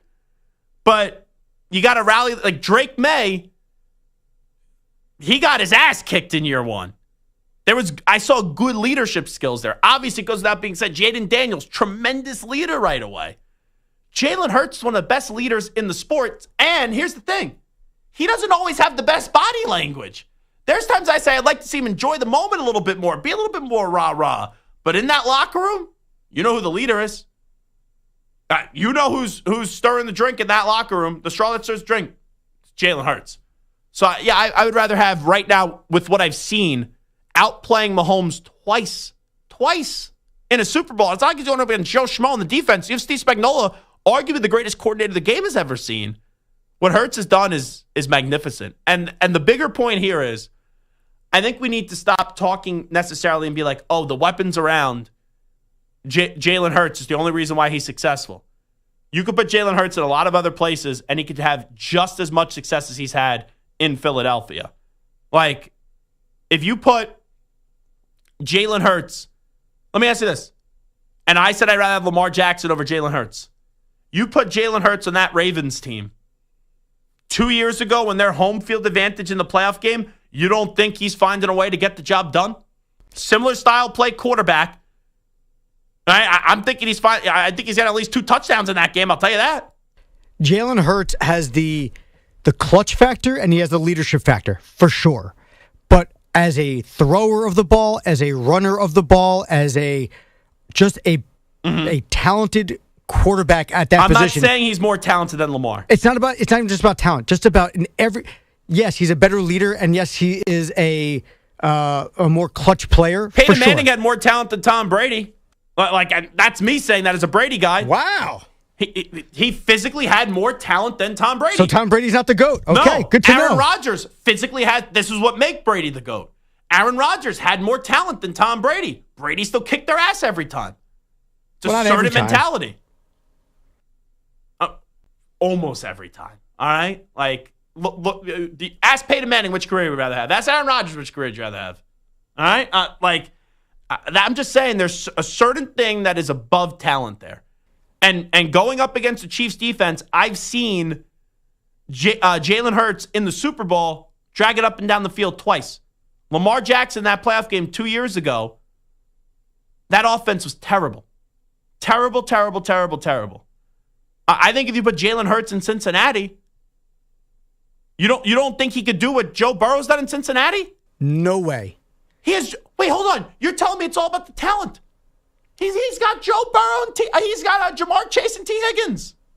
I think he's very. Listen, I think again I'd rather have Joe Burrow, to be clear. Yeah, I think he would do well. Listen, I'm not saying that the only reason why Jalen Hurts is successful, but if you swap Jalen Hurts with Joe Burrow, the Bengals get worse and the Eagles get better. I don't know if you could say that. And I think the world of Joe Burrow. But Joe Burrow still hasn't won a Super Bowl. All right, he's been there. It's incredible that he got there. But I've seen Jalen Hurts in the Super Bowl outplay Mahomes twice. I also saw Nick Foles outplay Tom Brady. Sure. It's a one-time thing, not twice. Yeah. But that's the point I'm making here. We say, oh, you could put a lot of other quarterbacks in Jalen Hurts' situation, and they could be just as successful. Well, you could put Jalen Hurts in a lot of other situations with quarterbacks that I think the world of. Quarterbacks that I say are better than Jalen Hurts. And Jalen Hurts could do just as much with that team. I think the only two exceptions would be Kansas City, even though he outplayed Mahomes twice. It's just a respect to Mahomes. And then Buffalo.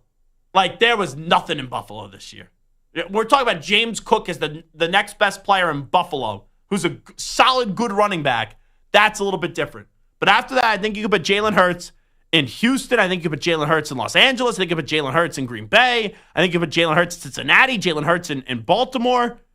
And he could have a ton of success still. So throw some respect on Jalen Hurts' name, Chase Daniel. I like it better when Chase Daniel just goes like, when he makes these noises on these podcasts.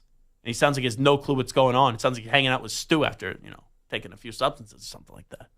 Take a break. It is the Zach Gelb Show on the Infinity Sports Network. We have a Nico Iamaleava update. Tell you about it next. You're in a 5-minute break.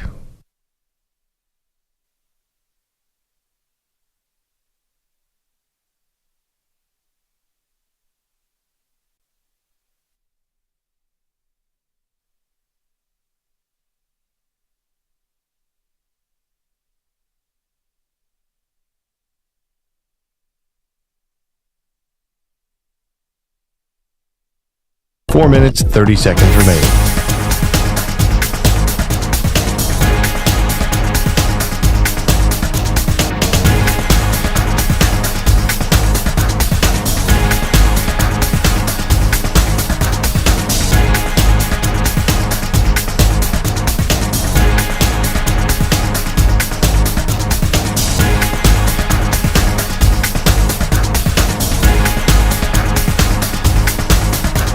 Four minutes remaining.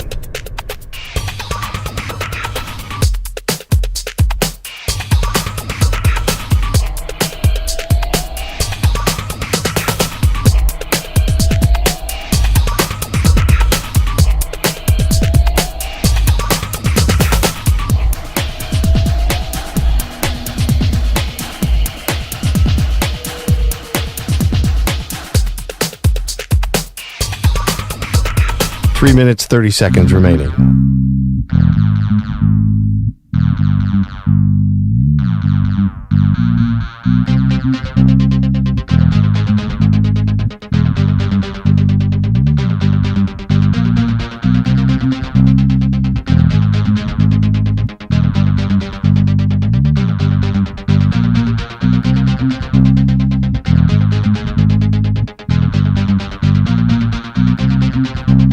Three minutes remaining.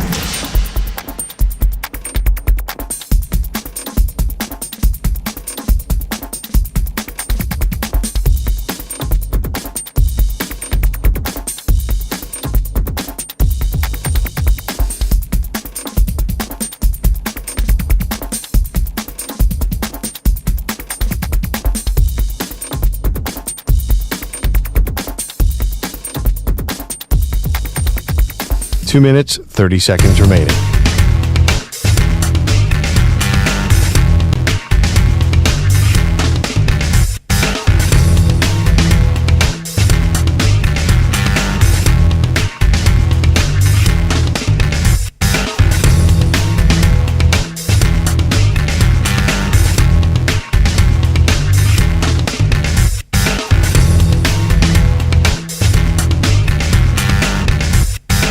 Two minutes remaining.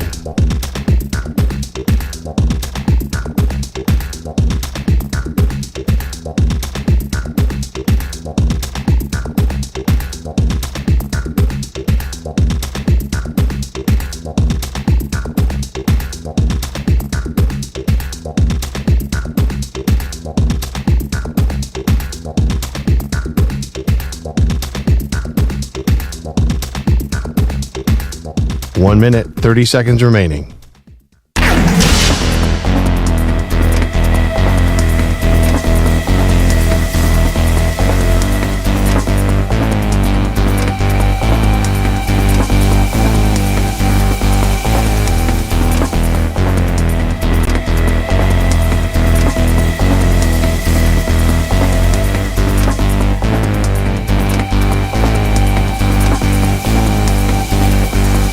One minute remaining.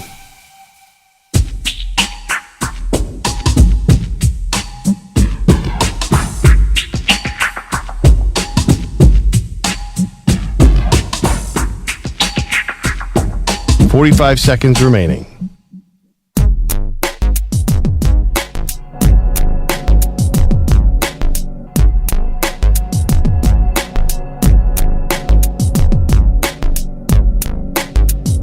"30 seconds remaining.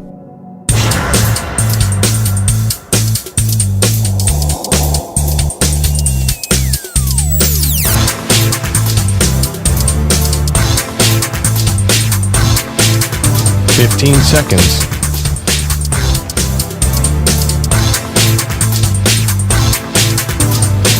Break ends in 5 seconds.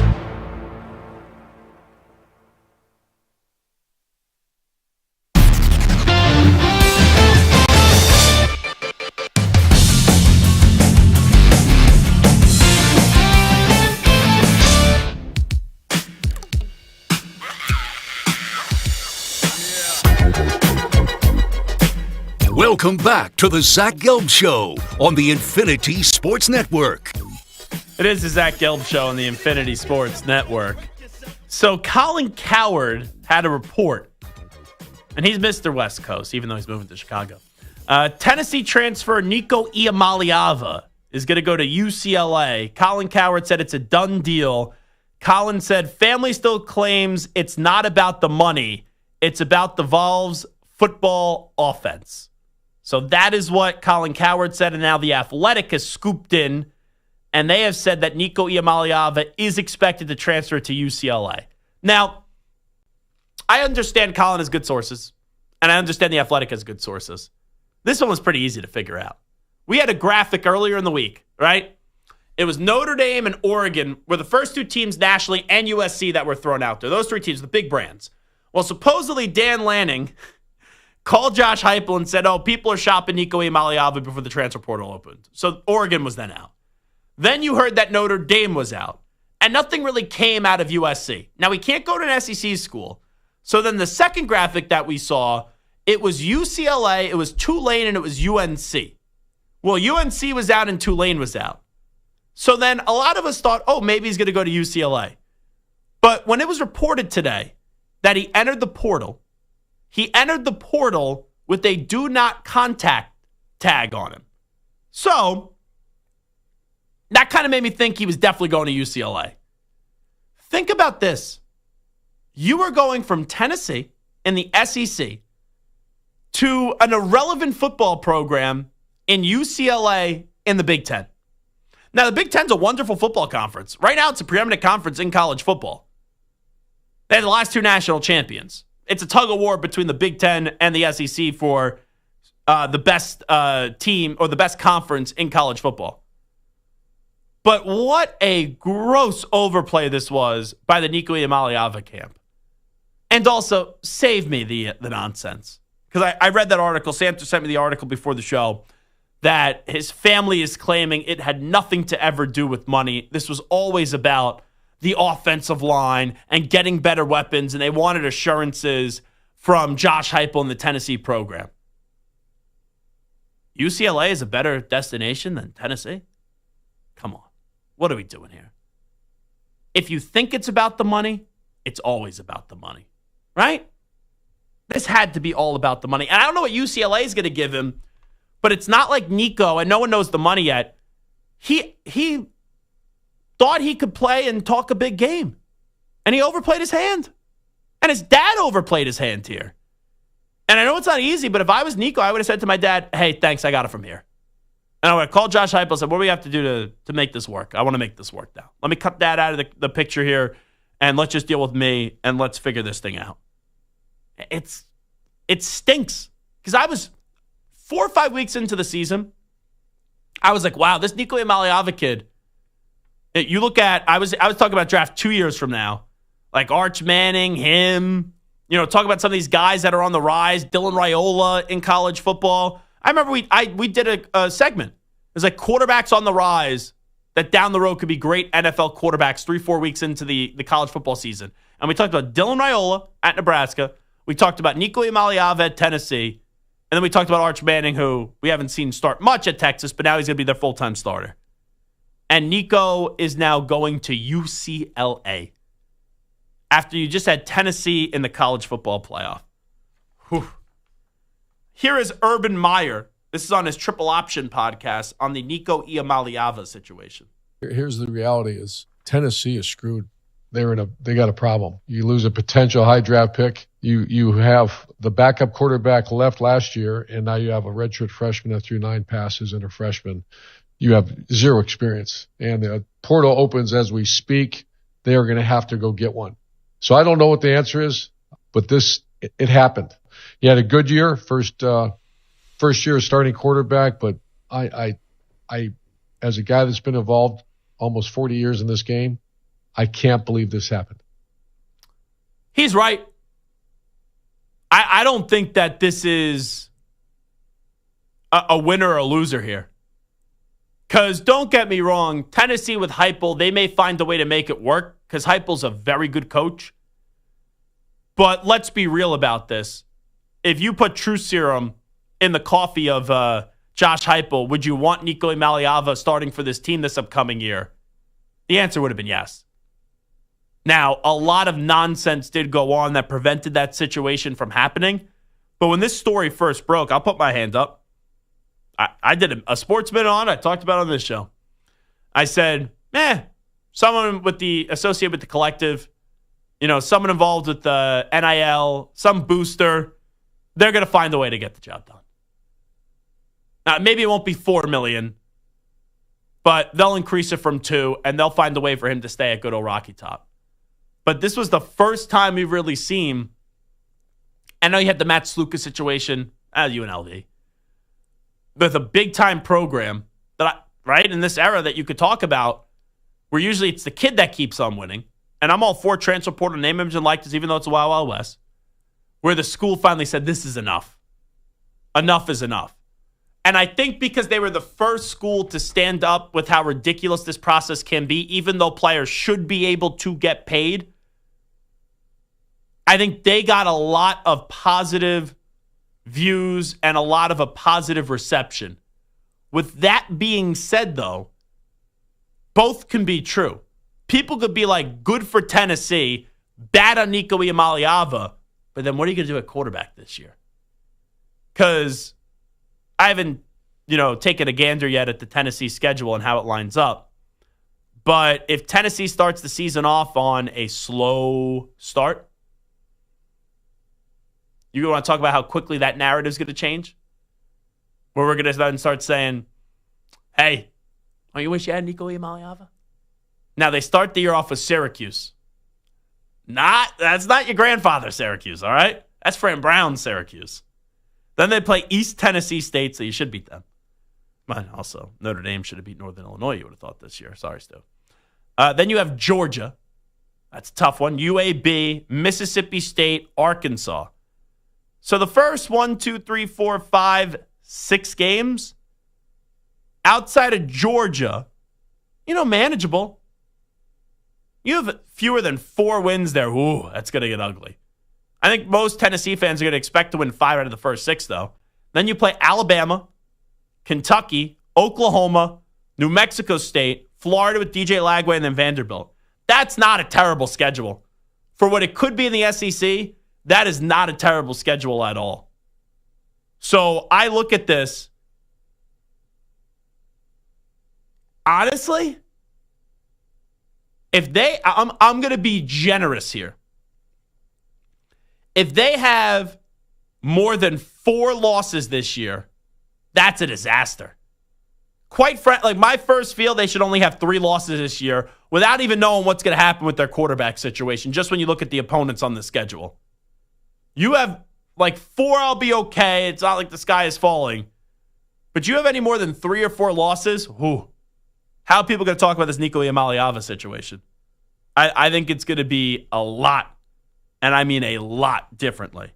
So Nico Iamaleava supposedly off to UCLA. All righty, let's take a break here on the Zach Gelb Show on the Infinity Sports Network. We'll get to a news brief on the other side. Also get to the Ask the Pros question. Standing by with the latest sports flash, here he is, the Ackman, Rich Ackerman. Infinity Sports Network Sports Flash. As you've been mentioning, Nico Iamaleava may have finally found his new home, with multiple reports saying he's likely headed to UCLA. Iamaleava wanted more money from Tennessee, which called his bluff and then said no thanks. Other schools then backed out too. 2 more teams trying to move closer to the NBA playoffs tonight as the play-in tournament continues. For the 9-10 matchups, the Bulls host the Heat in the East, with the winner facing the Hawks next. Out west, the Kings will take on the Mavericks, and the winner of that one meets the Grizzlies for the 8th seed in the West. Duke freshman Con Kneppel is one and done entering the NBA draft and is expected to be a top 10 pick after being Duke's second leading scorer of this year. The Blue Jays knocked off the Braves 3-1. Spencer Strider gave up 2 earned runs in 5 innings in his season debut after Tommy John surgery, but it was the Blue Jays pitchers that stole the day. 19 strikeouts, a new franchise record. Right now, the Padres have a 2-1 lead over the Cubs. Top 6 other finals today. It was the Brewers over the Tigers 5-1, while the Twins outlast the Mets in 10-4-3, and St. Louis down Houston 4-1. I'm Rich Ackerman. This is the Infinity Sports Network. Follow us on X. Our handle is INF Sports Network. That's INF Sports Network on X.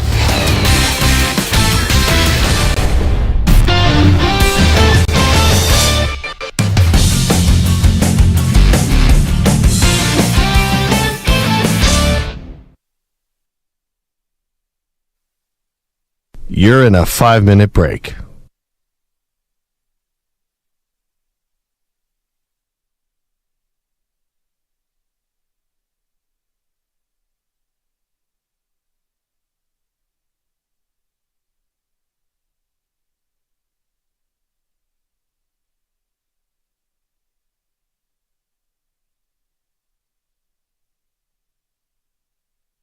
Four minutes, 30 seconds remaining.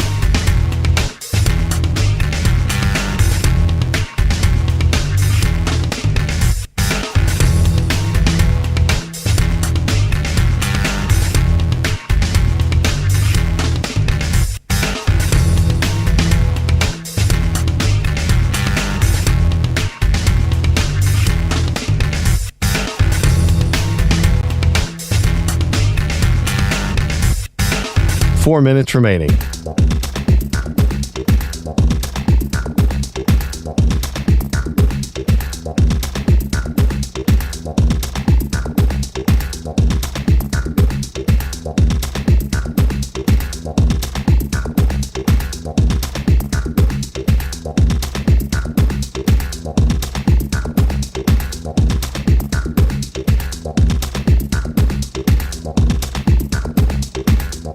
Three minutes, 30 seconds remaining.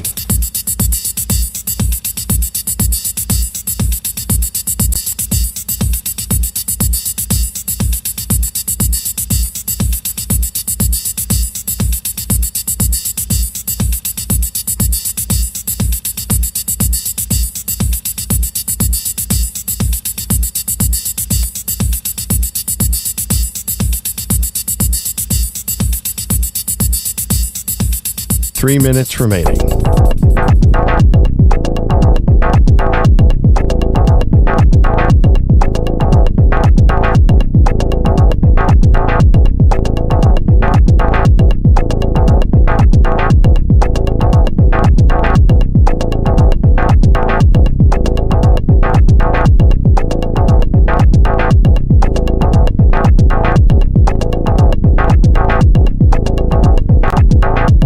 Two minutes, 30 seconds remaining.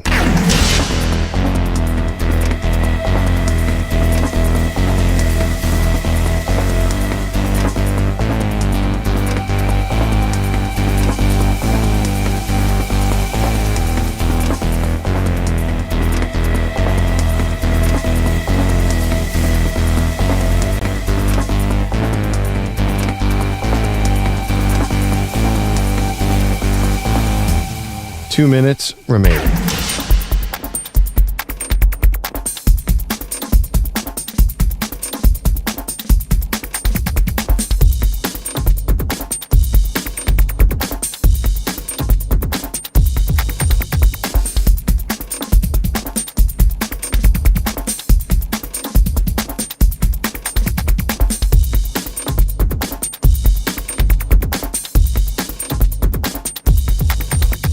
One minute, 30 seconds remaining.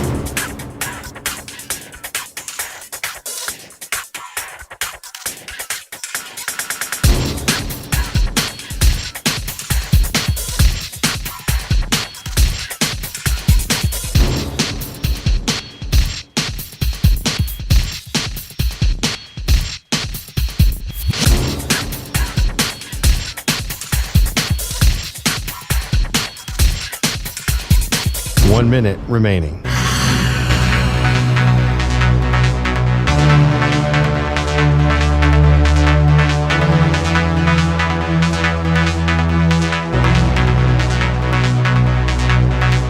"45 seconds remaining.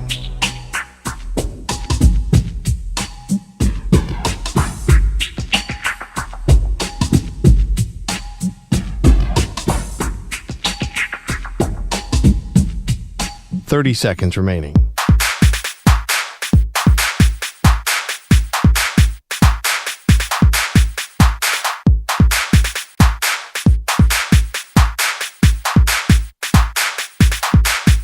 "15 seconds.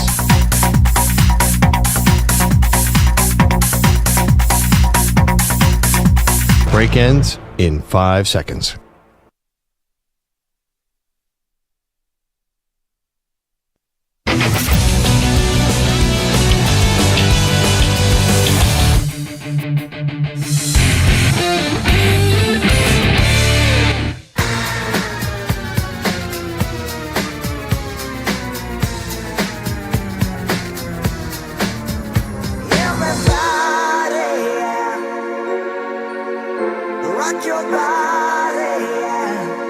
Hey, this is Howie. And this is Nick. From the Backstreet Boys. And you're listening to the Zach Gelb Show. And guess what? Zach is back. All right. He's live. He's nationwide. This is the Zach Gelb Show. Oh my God, we're back again. Alrighty, it's time to answer Ask the Pros question of the day, brought to you by O'Reilly Auto Parts. Gerald in Houston says, Zach, do you have any early NBA offseason predictions? Okay, you could submit a question by tweeting at INF Sportsnet or at Zach Gelb using the hashtag Ask the Pros. Think O'Reilly Auto Parts for all your car care needs. Get guaranteed low prices and excellent customer service from the professional parts people at O'Reilly Auto Parts. O'Reilly Auto Parts. I got two. Becky Hammon will be the next full-time head coach of the San Antonio Spurs. And I do believe Kevin Durant is going to get traded this offseason. And he's very close with Ime Udoka. I think Kevin Durant gets traded from the Phoenix Suns to the Houston Rockets. So those are my two early, super-duper early NBA offseason predictions. Becky Hammon to replace Pop full-time as the head coach of the San Antonio Spurs. And Kevin Durant's next destination, which I'll probably ruin, will be the Houston Rockets. All righty. Without further ado, I'm not talking about Freddie Adu. It's time to update you some of the biggest stories in the world of sports with some audio. Let's get to a news brief.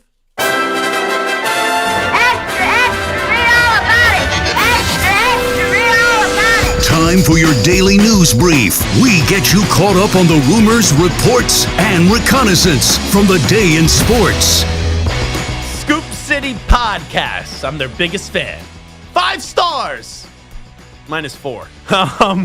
This is Diana Rossini on the Derek Carr situation with the Saints. From what I can gather, it appears the information got out from the Carr side of it. That was put out by them. Because I can tell you, I had some conversations with people in New Orleans who were aware of it, but they weren't looking to put it on blast. There could be a world where the Saints put it out too, but I really believe that this is coming from Derek Carr because I think he's the one who isn't thrilled with the Saints at this point. And maybe this is Derek Carr looking at the situation going, I didn't want the Kirk Cousins treatment.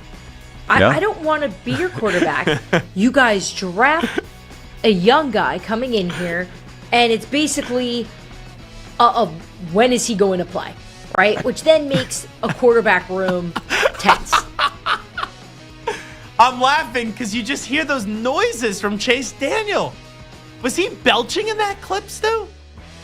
Was that a fart or a belch? I think it was a belch, or just he was going to try to start talking, and it just stopped himself. Yeah. Oh, he's the worst, dude. I think Diana's right, though. This is Derek Carr. Derek Carr is in his feelings because the Saints really don't love him anymore, and he thinks he should be loved in the NFL. That's just not the case. Let's go to someone that should just no longer be a general manager. Chris Greer. Could the Miami Dolphins trade Tyreek Hill? That is not anything that we're pursuing. Like I said, who knows, if someone wants to come and give me 2 first-round picks, then we consider it. But as of right now, that's not anything we're pursuing. Has anyone called about possibly trading for Tyreek? No. Okay.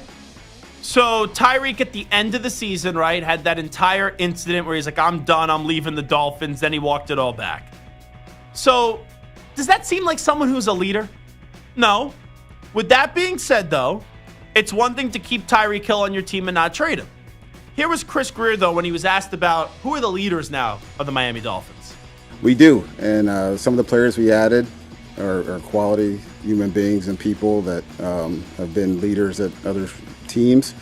But I do think in-house, when you have guys like Zach Sealer, just to name a few, you can say Tyreek, Waddle, Alec Ingold, Austin Jackson, the offensive line guys love, those guys, they lead differently. They're quiet guys and how they do it by example and stuff. So we feel comfortable. He said quality human beings. And then the second name that came out of his mouth was Tyreek Hill. If you know anything about Tyreek Hill, I would not say he's a quality human being. And if you want to just separate it off the field to football, okay, then just give you the football. I would still not call Tyreek Hill a great leader on the football field. Great football player, not a great leader. Ugh, Chris Greer, jeez.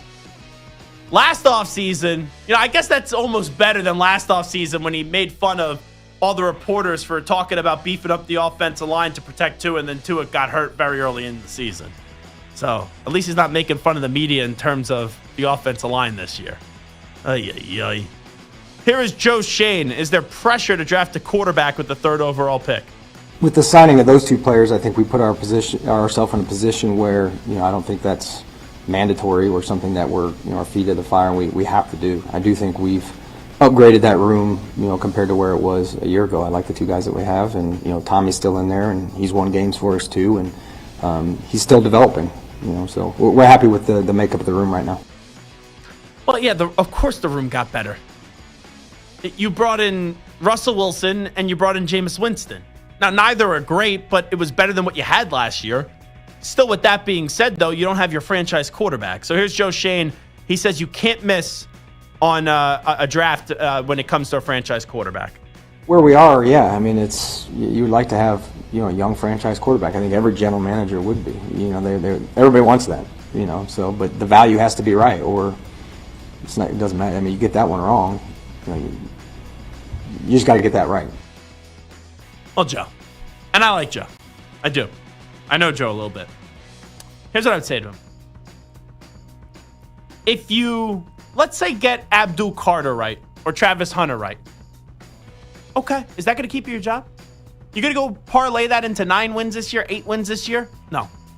You get Shedeur Sanders now, and you win 6 or 7 games, you could still maybe keep your job. The quarterback is your last safety blanket. Now, it may blow up in your face, but you could go draft a non-quarterback at 3, and if you don't find a way to win enough games this year, you'll be out of a job. That's why I would use the safety blanket, really a buoy that's being thrown your way, a life raft, with Shedeur Sanders, even if you don't love him. It at least gives you a chance to extend your time with the New York Giants. Cam Ward, this was great on Twitch. Hey, who are the best running backs in the NFL? Cam, go ahead. My top 4 running backs in the league right now. I would say Tony Pollard, Spears. That's great. Now, we know neither of those guys are the two best running backs in the NFL, or two of the best four running backs in the NFL. But who do they play for? The Tennessee Titans. That's a guy that knows. Hey, Tennessee, I'm the man at number one, and you've already told me that. Let's go to Eric DeCosta. Last time we saw Mark Andrews on the field with the Baltimore Ravens, he dropped that 2-point conversion that cost the Ravens an opportunity to go tie up and potentially beat the Buffalo Bills in the playoffs. Wait, was that 2-point conversion? That would have given them the lead, I think, or was it to tie it up? Tie?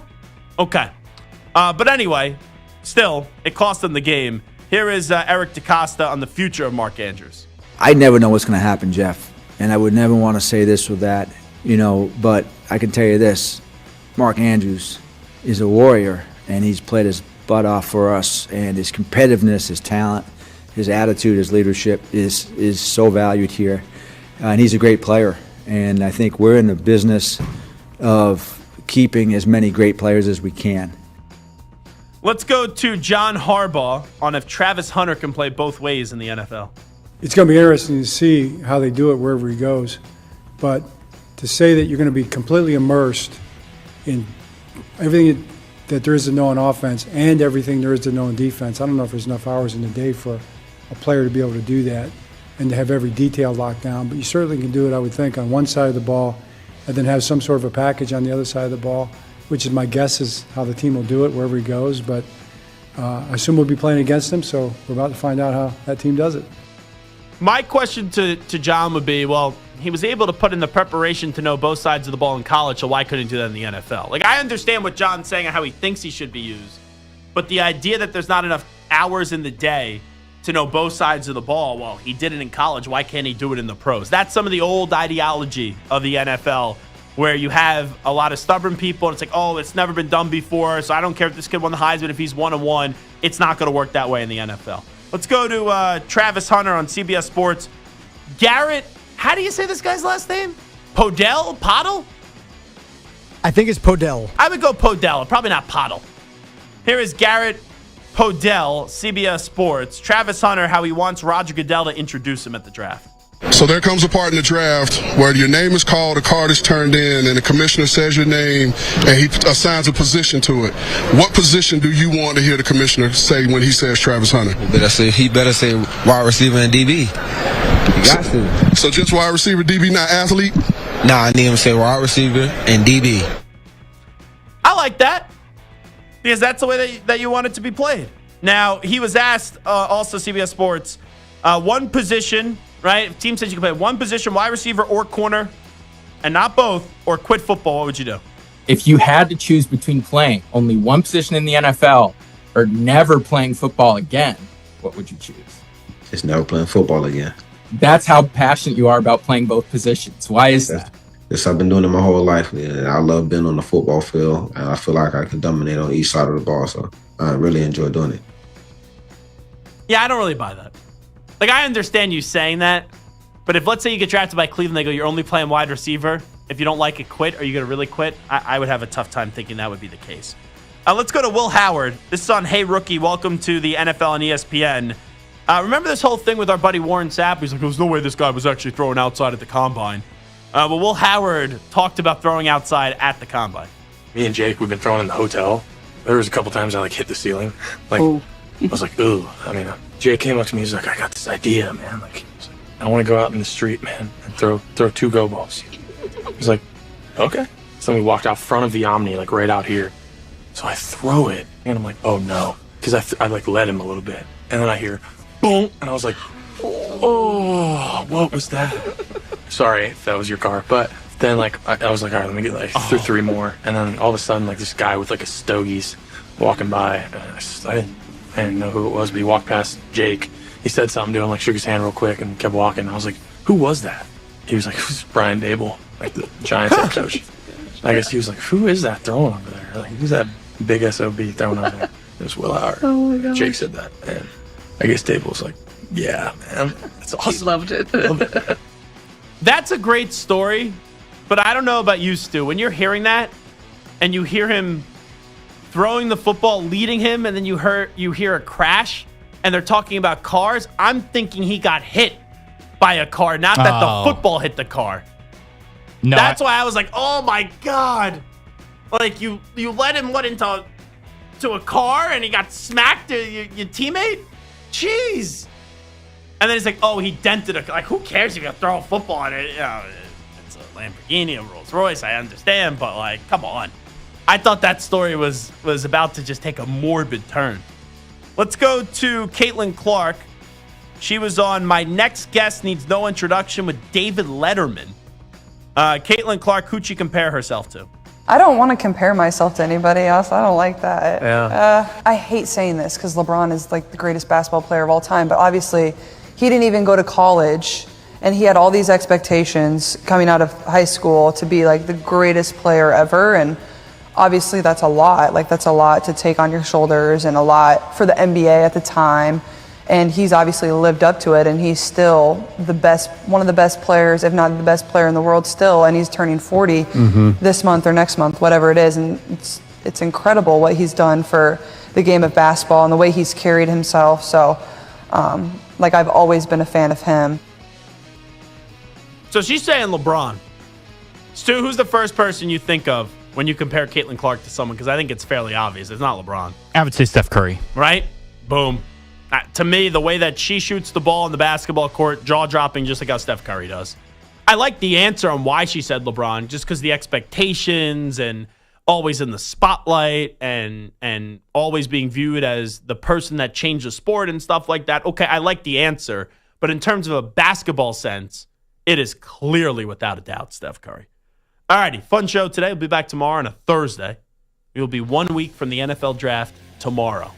Can't wait for it. Stu, thank you. Samter, thank you. Ack, thank you. Each and every one of you for listening, watching, however you consume the program. We thank you. You can always give me a follow, Twitter and Instagram. Make sure you do that.